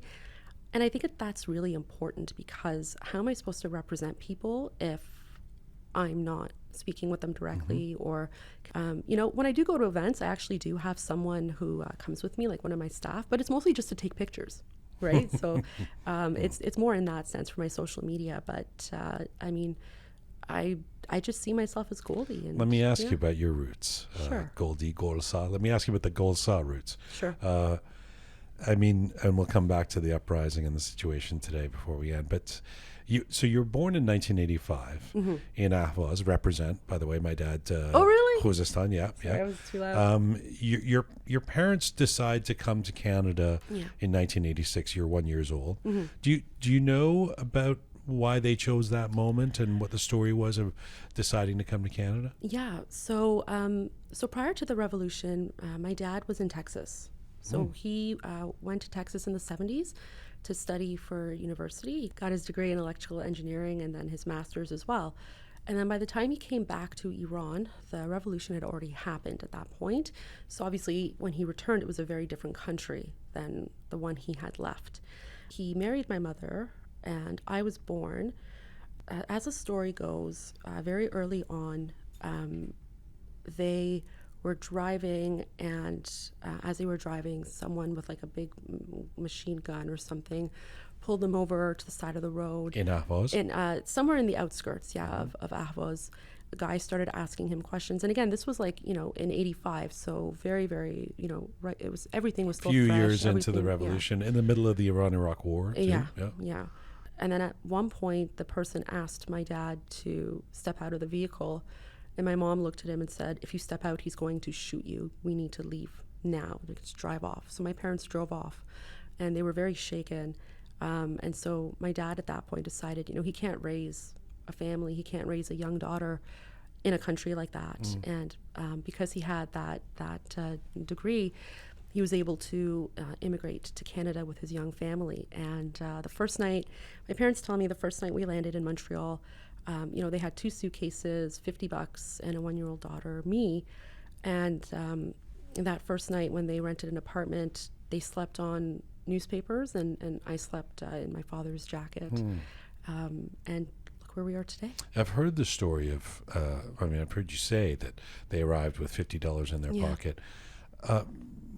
What were those first years like for you guys, new immigrants? I mean, a lot of the people who do come to Iran, or at least did, it's changed a little bit over the years, and especially as immigration has opened up and refugees have been allowed to come. But a lot of the folks who came, certainly before the revolution, and even in those early years, were wealthy folks, rich people, people who could afford to come here when they had some resources, or that wasn't the case for you guys necessarily. So how would you characterize those first few years? The memories I have are very, very happy memories. My parents worked really, really hard to build a life in Canada. My dad would wake up every morning at 4 a.m., leave the house by like 4:30, go to work, and stick around for overtime. And, he'd be home at like 6:30, 7, 8 o'clock at night, just working really hard to build a family and to save up and build a life in Canada. And but all the memories we had were very, very happy. And he gave me and my younger sister, who was born in 91, a really really good life. And, some of my earliest memories are, we would go to Canada's Wonderland every year. And at one point we went to Disneyland, and, he would always make sure that we had everything we needed. But I do know that they were building, saving up and everything, because up until the age of, I would say 14, my sister and I shared a room. Mm-hmm. So for 14 years, I was living in, my parents were renting an apartment, and it took them 14 years to save up. And then they bought a house in Richmond Hill. We moved up to Richmond Hill back in the early 2000s, and mm-hmm. we've been there ever since. So now, today, when you look at my parents, when you look at their lifestyle, you wouldn't think that they came here with next to nothing. Yeah. But I think that's just a testament to the opportunities that we have as Canadians and as new immigrants to build a life in Canada. And was it always the expectation that we're going to be Canadian now, we're going to settle here, or was there some thought that you guys would return to Iran? No. They moved here because they wanted their daughters to live in a better country and to have all the opportunities.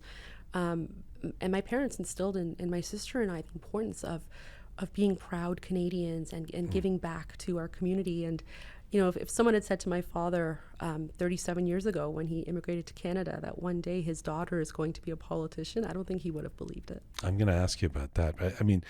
But speaking of that, whether he would believe it or not, what were you like as a teenager? Growing up in Ontario, little Goldie running around, would it have been obvious to others that you were destined to be a politician? No, no, not at all. I was very studious as a teenager. My parents wanted me to be a medical doctor because you know how it goes with Sure. Persian parents, doctor, lawyer, engineer, or live on the street. Those are your 4 options. That's the joke.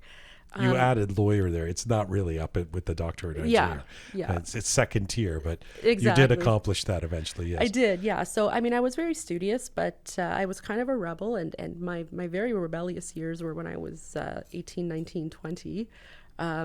My hair was actually the color of curtain there. It was bright red. I would listen to, metal and punk and pop, and my dad would look at me and be like, Golsa, what are you doing with your life? Politics is not something that I ever thought I was going to do. Like, I never grew up wanting to be a politician or knowing anything about it or having And any yet you went into political law, connections. and law, Yeah. it does feel like that's usually a gateway for some people, right? Yeah, so the reason I went into law is because, so initially when I was in university, I was taking biochemical engineering at U of T because my parents wanted me to be a doctor. But I have a phobia of needles. I don't like needles. Right. And I Not was helpful as a doctor to have a phobia of needles. Yeah. So I couldn't do it. So I switched over to political science, not really knowing what I want to do with political science, because up until that point I'd taken all the math and STEM courses. And then Did you still have red hair? at that point I did. At that point I did, yeah. And then towards the end of my degree, one of my profs said to me, like, what are you going to do after you graduate? And I was like, I don't know, maybe I'll get a master's or something. He said, listen, that's, why would you do that? That's, not going to be helpful. Have you considered law school? And I hadn't. And again, like, no one in my family had ever been a lawyer. No one had gone to law school. So I looked into it and I was like, yeah, you know what? That's what I'm going to do. I'm going to go to law school. So when I got accepted to law school, my parents were very proud because they were, again, I was the first person in my family to go into law. At that point, I did dye my hair back to black because I figured I should be a bit more professional. So I did law school for 3 years at University of Ottawa, common law. And the reason I decided to go into law is because I wanted to help people. So when I was a lawyer, what I really did was international trade, so import, export. And you had a private practice, right? I did, Your yes. own practice. My own. Okay. My own. Represented multinational corporations and foreign governments at the International Trade Tribunal. So that was really my bread and butter, but I did a lot of pro bono work on the side. So I helped a lot of people who, with smaller issues, people who might not necessarily could afford a lawyer, but just needed some advice. So I did a lot of that. And I remember it was one of the cases I was working on, and the judge said to me, Ms. Ghamari, I feel for your client. However, my hands are tied. This is the law. I can't do anything about it. And that's when I thought, maybe instead of fighting the law, I can focus on changing the law. So at that point, and that was around 2014, 2015, I decided, maybe I'm going to go into, maybe I'll work for a politician. That's what I thought. I was like, I want to work for a politician. I want to do policy, legislative stuff. So through my practice in Ottawa, I'd connected with some people who had political affiliations and were connected. So I met up with a few of them, and initially I was like, I want to work for so-and-so. Actually, I wanted to work for John Baird at the time. And the reason I wanted to work for John former Baird, foreign minister, right? Former foreign affairs minister. And the reason I wanted to work for him is because he had shut down the Iranian embassy in 2012. So I was like, I want to work for him. But little did I know at that time, he wasn't planning on running anymore. Although he was federal, right? He was federal, yeah. So I wanted to work for him. Okay, yeah. Someone reached out and said, Goldie, have you ever considered running? You don't remember who it was? I know who it was. Okay. Oh, No, you no, were no. saying it's someone. I don't know. Okay, No. I know who it was, but Okay. it's a private little note. All right. But yes. maybe one day in my tell-all memoir it'll come Yes, out. yeah. It'll So- lead the book. Yes, Yeah, exactly. But then a light bulb went off in my head, and I thought to myself, why haven't I considered running? Why am I limiting myself to working for a politician when I could be that politician? And so at that point, it was too late to run federally because federal election was coming up. But I knew that there was a provincial election coming up 3 years after in 2018. And I knew that Carleton was going to be a brand new riding because more ridings were being created and there wouldn't be an incumbent. And I mean, the reality with politics is, first of all, not many people get an opportunity to run. Of those who run, not many people get an opportunity to get elected. So it was very strategic. You have to pick a good riding, a solid riding, because you don't want to put in so much effort for a swing riding, for example, or something like that. And I knew Carleton has pretty much been conservative since the beginning of Canada. So I knew that if I focus my efforts on Carleton, if I can win the nomination and become the Ontario PC candidate in Carleton, You're likely to win. Very likely to win the election. In terms of the question of why would I hadn't I decided and thought about going into politics, I can think of some reasons. Yeah. So, first of all, when Iranians say that they like doctor engineer, part of it is about also having a safe, secure, great material existence. You can make a shitload of money as a lawyer. Yeah. Don't make that much money in provincial politics, right? So was that ever a concern? No. I think for anyone who wants to be successful as a politician, you have to be in it for the right reasons. I decided to go into politics because I wanted to help my community and leave my community a better place. And so I think that for me is what keeps me motivated and keeps me going. I mean, obviously, if I wanted to step down today, I could go back to law, or I could, work at some organization or NGO, whatever, and make 3-4 times as much. But I'm not really in it for the money at this point. But another reason, I suppose, would be that it's a hassle being a politician. And I've had some friends who've been in provincial politics in particular, but there is this kind of old canard or a narrative where people say, if you're not in cabinet, it's a lot of slog work that you're doing, and you don't get a lot of recognition, and you're fielding calls from people in your riding, and it's not glamorous necessarily. You're disagreeing with me? You looked at me like, oh no, it is glamorous. No, not at all. It's not glamorous at all. Yeah. So I mean, for all of those reasons, it's not it's not getting out of limos with the Prime Minister of Sweden and sipping champagne. Has that been any kind of deterrent in terms of your desire to want to be in that legislature? So again, I think that goes back to the reason behind why someone wants to get into politics. If you want to get into politics because you want to sip champagne and be in a limo or whatever, I don't think you're a right person. I don't think you're the right person to be in politics. Again, I got into politics because I wanted to help people and make a difference.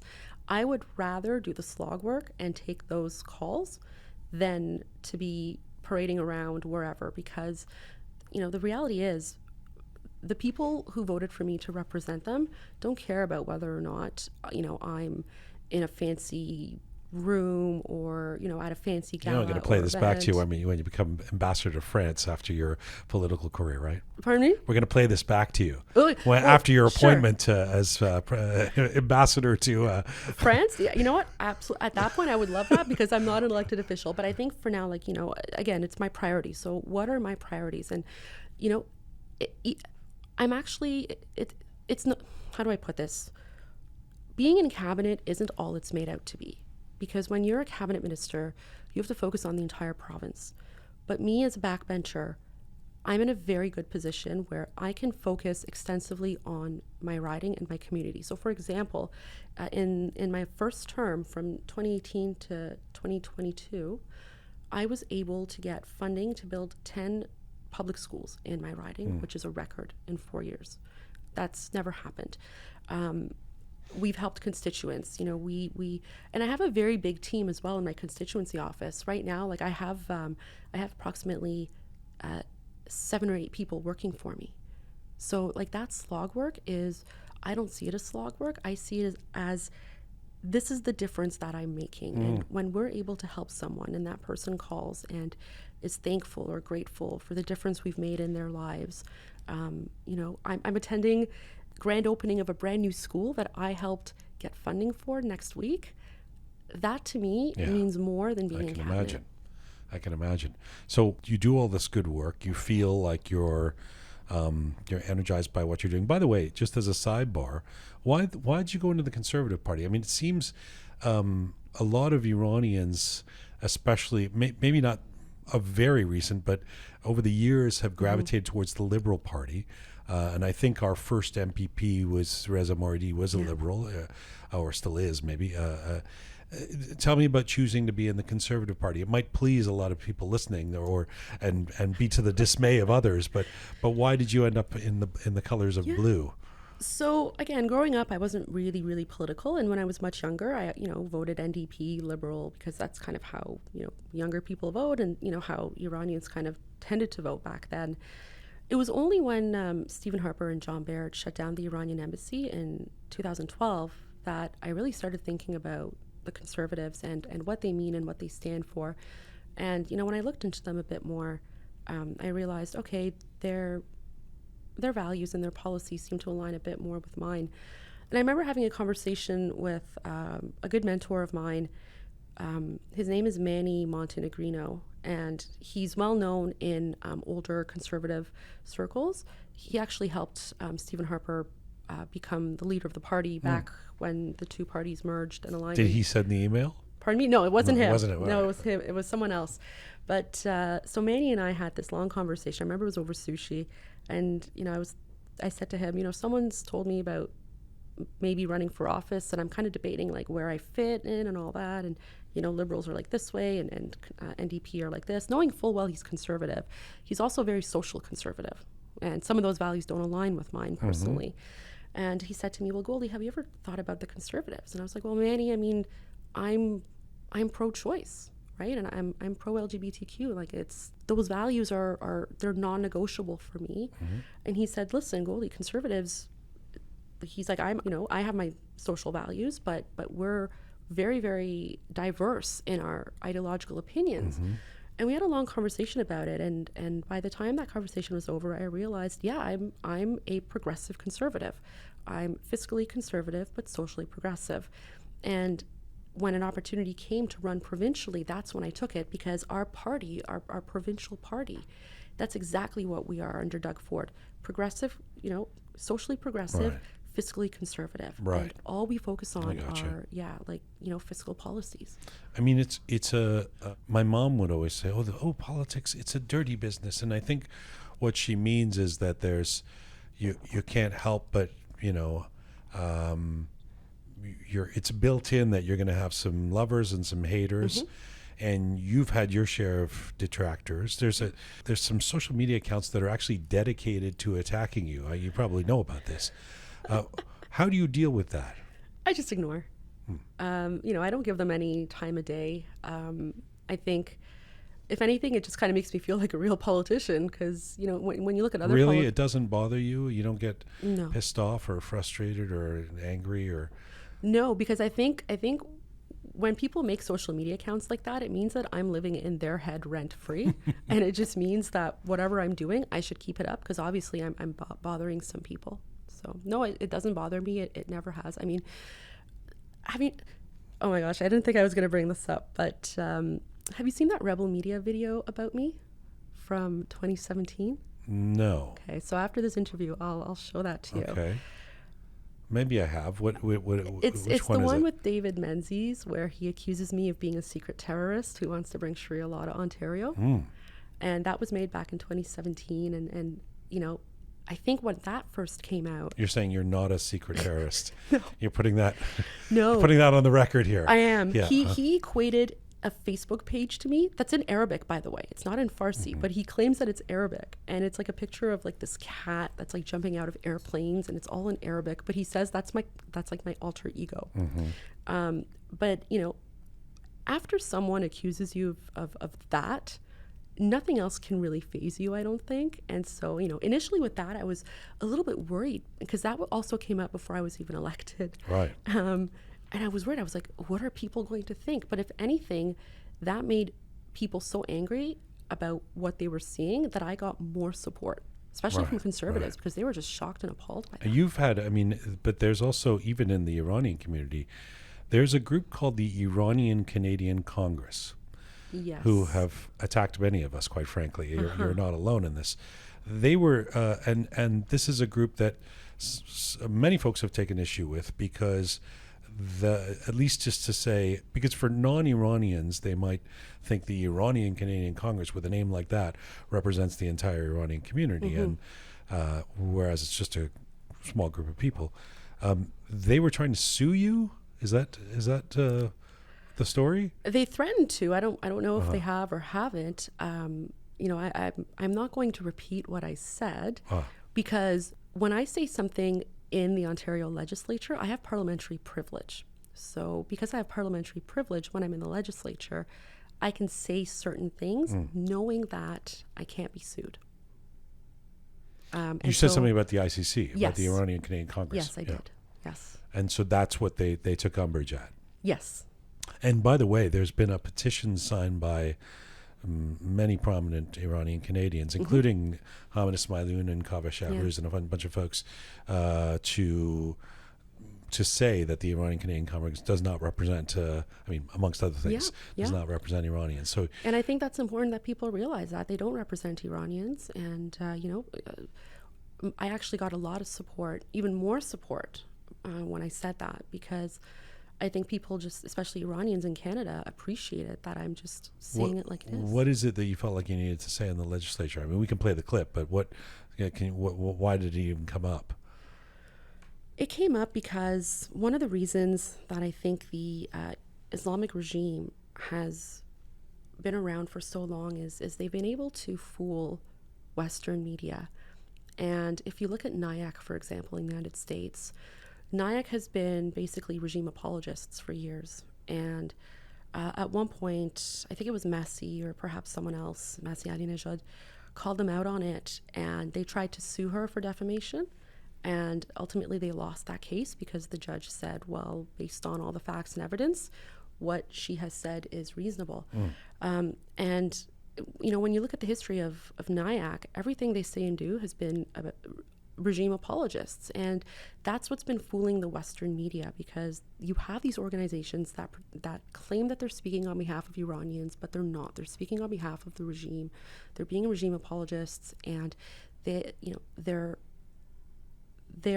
part of the Islam, in one way or another, like they're connected somehow, and they have control of the media, and that's what's really frustrating for a lot of Iranians. And so when I said what I said, it resonated with a lot of Iranians. You felt like this was a NIAC equivalent in Canada, something like that. Again, You've reserved the right to. You can neither confirm nor deny. We'll go to the tape. Go to the tape. All right. I didn't know that. You can say something in the legislature and nobody can sue you? Yeah, parliamentary privilege. What if you say something hateful? I mean, that's based, then your reputation, right? There's that's so interesting. Yeah, there's obviously consequences if you say something terrible and your voters find out about it. But parliamentary privilege. So speaking of divisions and segueing back to the where we're at in terms of the uprising and what's happened in the last 8 months. How do you feel about it? I mean, this isn't, this is something we've been talking about for the last few weeks, that sadly the enthusiasm, the emotions and the energy that existed in the fall in the diaspora has become a lot more subdued, if not downright frustrated, in terms of the lack of unity in some cases and how things have devolved. How are you feeling about where the revolution or the uprising has gotten to now? I think it's really important that we remember the reason for what we're doing. And the people of Iran want to live in a free and democratic society. They want the Islamic regime to go down. We all want that. And they are every day risking their lives, fighting, dying, being executed, being raped, murdered, tortured, killed. And it's our obligation here, I think, to continue to raise awareness and spread the message and share the message. And I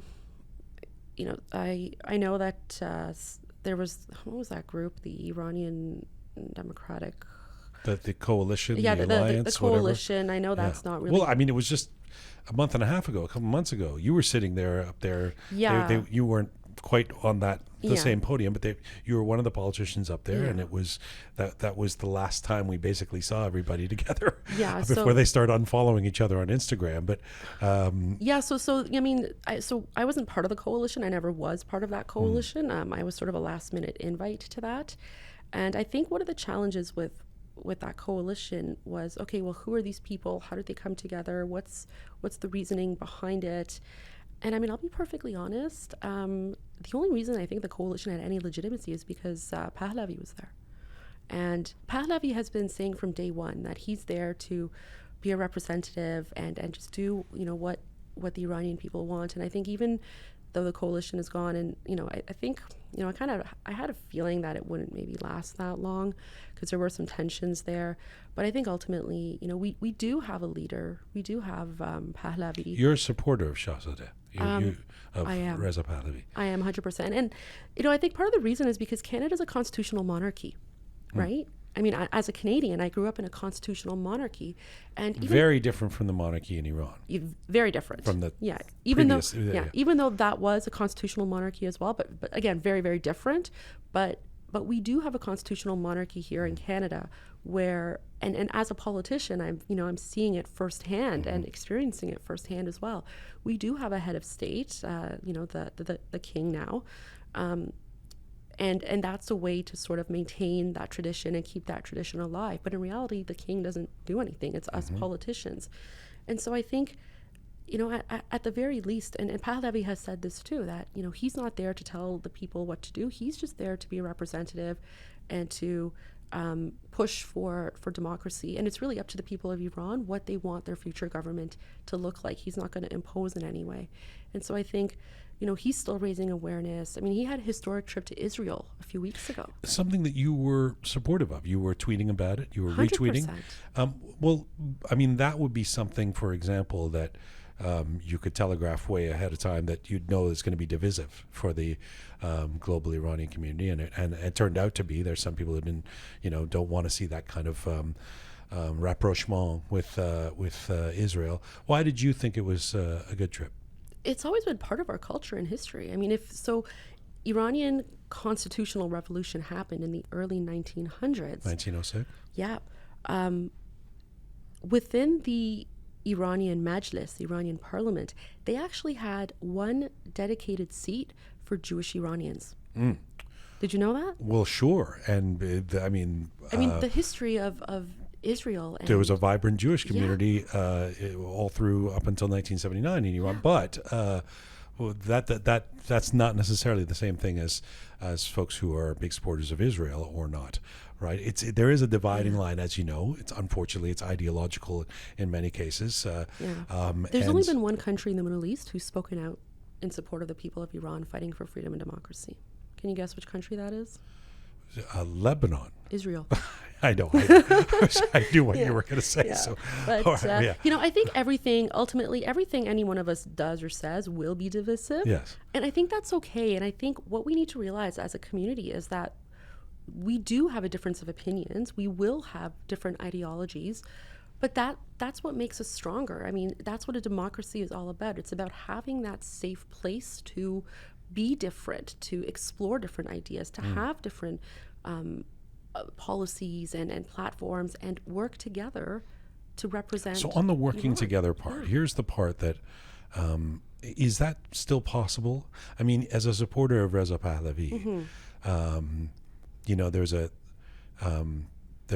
band, the Tragically Hip, there's a band called Sloan that once wrote a song about the Tragically Hip, and they said, you know, or had a lyric that people thought it was about the Tragically Hip. I love the band; it's their fans I don't like, you know. And with Reza Pahlavi, there are some of his supporters that are very, very enthusiastic, and who tend to be very, very dismissive of any of the other potential opposition leaders, particularly, say, someone like Hamid Ismailian, you know, who is operating his dentist office not too far from where you grew up in Richmond Hill. Is coexistence going to be possible with these different factions? It has to be.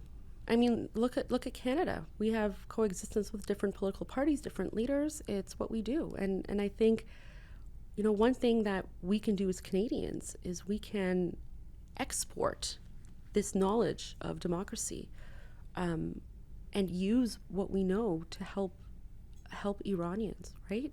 And, you know, again, when I say I'm a supporter of Pahlavi, I support him in the sense of what he has said about his role in this, where he has said his role is to raise awareness, his role is to fight for change, but he has said that he is committed to the people of Iran determining self-determination. Exactly. Yes. So I don't support him in the sense of him going back and reinstating what was there before. But I'm just trying to be practical. So yeah. if somebody says, I really like Masih Ahmadinejad, Yeah. what would you say to them in terms of that unity piece? I would say good for you. I'm glad, because at least the two of us don't like the Islamic regime, and we want the Islamic regime to go down. What comes after is up to referendum or democracy.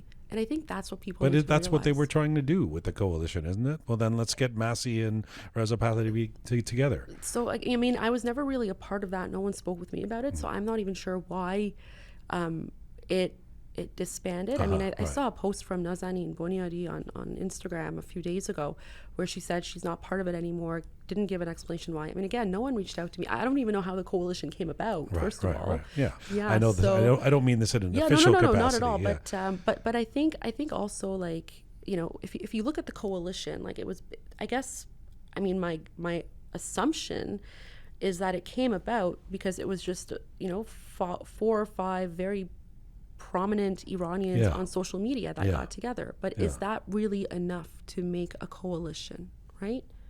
Maybe not. Maybe not. Yes. Yeah. If I can ask you about something a little bit more practical or a specific to us here in Canada, because I do believe that ultimately, as much as I think that we should be supporting the people inside Iran, we can't determine what happens inside Iran. That's for the people of Iran. But we can determine what happens, the predictable outcomes of the actions of our own government here in Canada. So very recently, the Swedish Parliament has, some would say finally, voted to put the IRGC on the terrorist list. The Canadian government, despite all the enthusiasm, all the, you know, turning up at protests and stuff, the Prime Minister has been, you know, and the Foreign Minister, et cetera, saying, well, you know, we support the people of Iran, the democracy, all of that.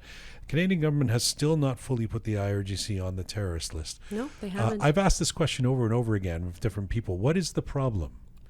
I don't know. That is a very good question. I ask that question all the time. And I sit there and I think, what possible reason could Justin Trudeau and the Liberals have for not wanting to list the IRGC, which is a fascist dictatorship, a dictatorship that murders children, rapes men and women, tortures, executes, kills, just because they want to stay in power? What is the one reasonable explanation for why they're not listed and as what terrorists? do you come up with? Nothing. Really? Nothing. You don't have a I mean, if you were to guess, what would it be? I don't know. I don't know why. I mean, we know that Canada is a safe haven for the Yes, terrorist and we do illegitimate know Islamic that. regime. Yes. I've made several videos about that. I've spoken about that at length. Is that related to the decision to not put I the don't IRGC on know. the terrorist list? I mean, I don't know. I can't say. I don't know anything about that. But what I do know is that there are a lot of very, very rich Iranians that are affiliated with the terrorist and illegitimate Islamic regime in Iran that are coming to Canada and bringing very, very large sums of money with them. Whether or not that's related to the federal liberals, I don't know. I mean, I don't think so. I hope not. But again, I Part of the can't reason I think of a don't get single it is reason. because it wouldn't be politically controversial. No. It's not like there's people out there going, no, don't put them on the terrorist list, So then it's got to be something, unfortunately, that it feels more insidious. It's like, well, what's the issue, right? It's the opposite. And in fact, I still remember that exchange between Pierre Poilievre and Justin Trudeau in the House when Pierre asked Trudeau, "Is the IRGC a terrorist entity? Yes or no?" And Trudeau couldn't give a simple answer. He couldn't say yes. And I think that was the moment that resonated with a lot of Iranians in Canada and around the world, quite frankly. A lot of Iranians in Canada who up until at that point had always been liberal, and now we're like, okay, what's going on? And now I've had a lot of Iranians come up to me and speak with me and say, we voted liberal in the past, but we're never voting liberal again. Well, if anyone's listening to this who's a representative of the Liberal Party or one of the representatives of government or even a supporter, I would really love to hear the reasoning. Yeah. I mean, I know there were reasons originally that, it could limits the rights and abilities of some people who could have been in the past associated with the IRGC unfairly, and they didn't. But those people can be carved out. If somebody who was forced to be part of CEPA 40 years ago, and when they served at their Sarkozy, or whatever it is, I don't really get it. I'm really. So there are some legal consequences to being listed to being listed on the terrorist list of entities. If the IRGC is listed as a terrorist entity, that means that no Canadian business or bank can do any business or dealings with them. Right. So just putting that out there. Well, we've had people on the show definitely talk about how European countries feel there is a lot to lose financially by going too hard at the current regime, and part of the reason why there's still this feeling of wanting to resuscitate the JCPOA and the nuclear deal, because there's a lot of money to be made. But as others who've made the point, someone like Nick Kausar, who's been on the show talking about this, we're not the same benefactors that in a direct way of a nuclear deal, et cetera. So it is a bit of a strange one, and perhaps a disappointing. It's actually very disappointing, very disheartening, because especially in Ottawa, when I'm attending rallies and we're all calling for the federal government to list the IRGC as terrorist, it's really frustrating to have these, non-Iranian liberal politicians show up and go on stage and say things like, we support you, and we support women, the women of Iran, and blah blah blah, but then they won't list the IRGC as terrorist. I'm like, so then what are you doing? Like, why are you here? As the they one say, big request of the Iranian community. What are your hopes and expectations for the future of Iran, at least in the near future? Like with a gut sense, where do you think things are going?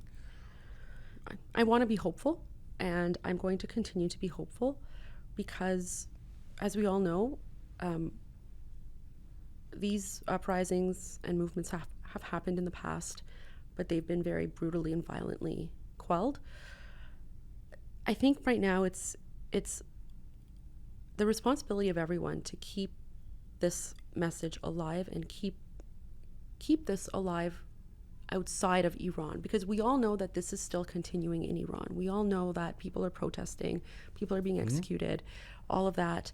But the reality is that unless and until there's some sort of international movement to support the people of Iran against that brutal and fascist dictatorship, nothing's going to happen. They're going to be on their own, because the Islamic regime, they have guns and they have soldiers and mercenaries and weapons, and the Iranian people have nothing. So I think, what would be really helpful in the near future is for us as Iranians to continue putting pressure on our governments, because no one's asking for military intervention, but what we are asking for is for our governments to stop enabling the Islamic regime. Yeah. And for Canada, by listing the IRGC as a terrorist entity, that is the first way that we can stop enabling the Islamic regime, cut off their funds. You know, we need to chokehold them economically. It's good having you here. Thank you. A final question. I mean, where do you want your political career to go? And don't be shy. Don't no thought off here. I mean, would you like to be premier or prime minister? Oh my gosh. I mean, I think everyone thinks about that. Every single person who gets elected probably thinks about whether or not they're going to be premier or prime minister one day. I think it all depends on opportunity. That's a yes. No, well, I mean, so everyone have I thought about it? 100%. I mean, yeah. You know, actually, the first time I got elected, that person needs to send you the email. Have you thought about being? Yeah, no, my dad. No, the first time I got elected in 2018, my dad was like, you know, good job. Next time around, premier or prime minister. I'm like, thanks, Baba. Typical. Yeah.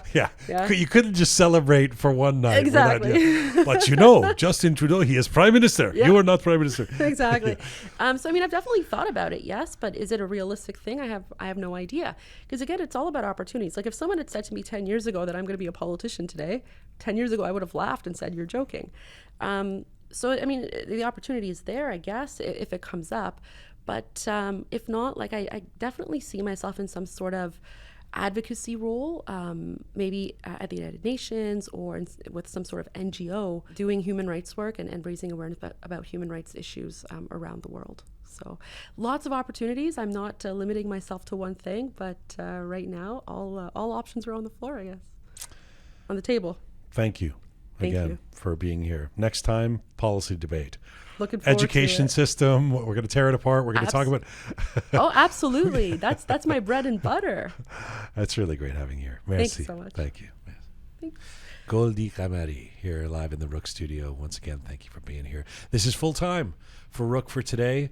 Remember, for all things Rook related, rookmedia.com, rookmedia.com, where you can also support us by pressing the Support Us button and becoming a Rook member on Patreon. Thanks to the amazing team who put this show together each and every week. Talented Anahita, Super P Parisa, Smart Pegah, Savvy Roham, and Bearded Omid. Thank you to all of you out there supporting us and sharing our content. Please subscribe if you've not done so already. You can subscribe on any of our platforms or on all of our platforms. Remember, we got the podcast platforms, and if you want to watch what you're hearing, full videos now of our interviews can be found on our YouTube channel or on our website. Find me on Instagram at jianghomeshi, and as ever, Mizun Bashi.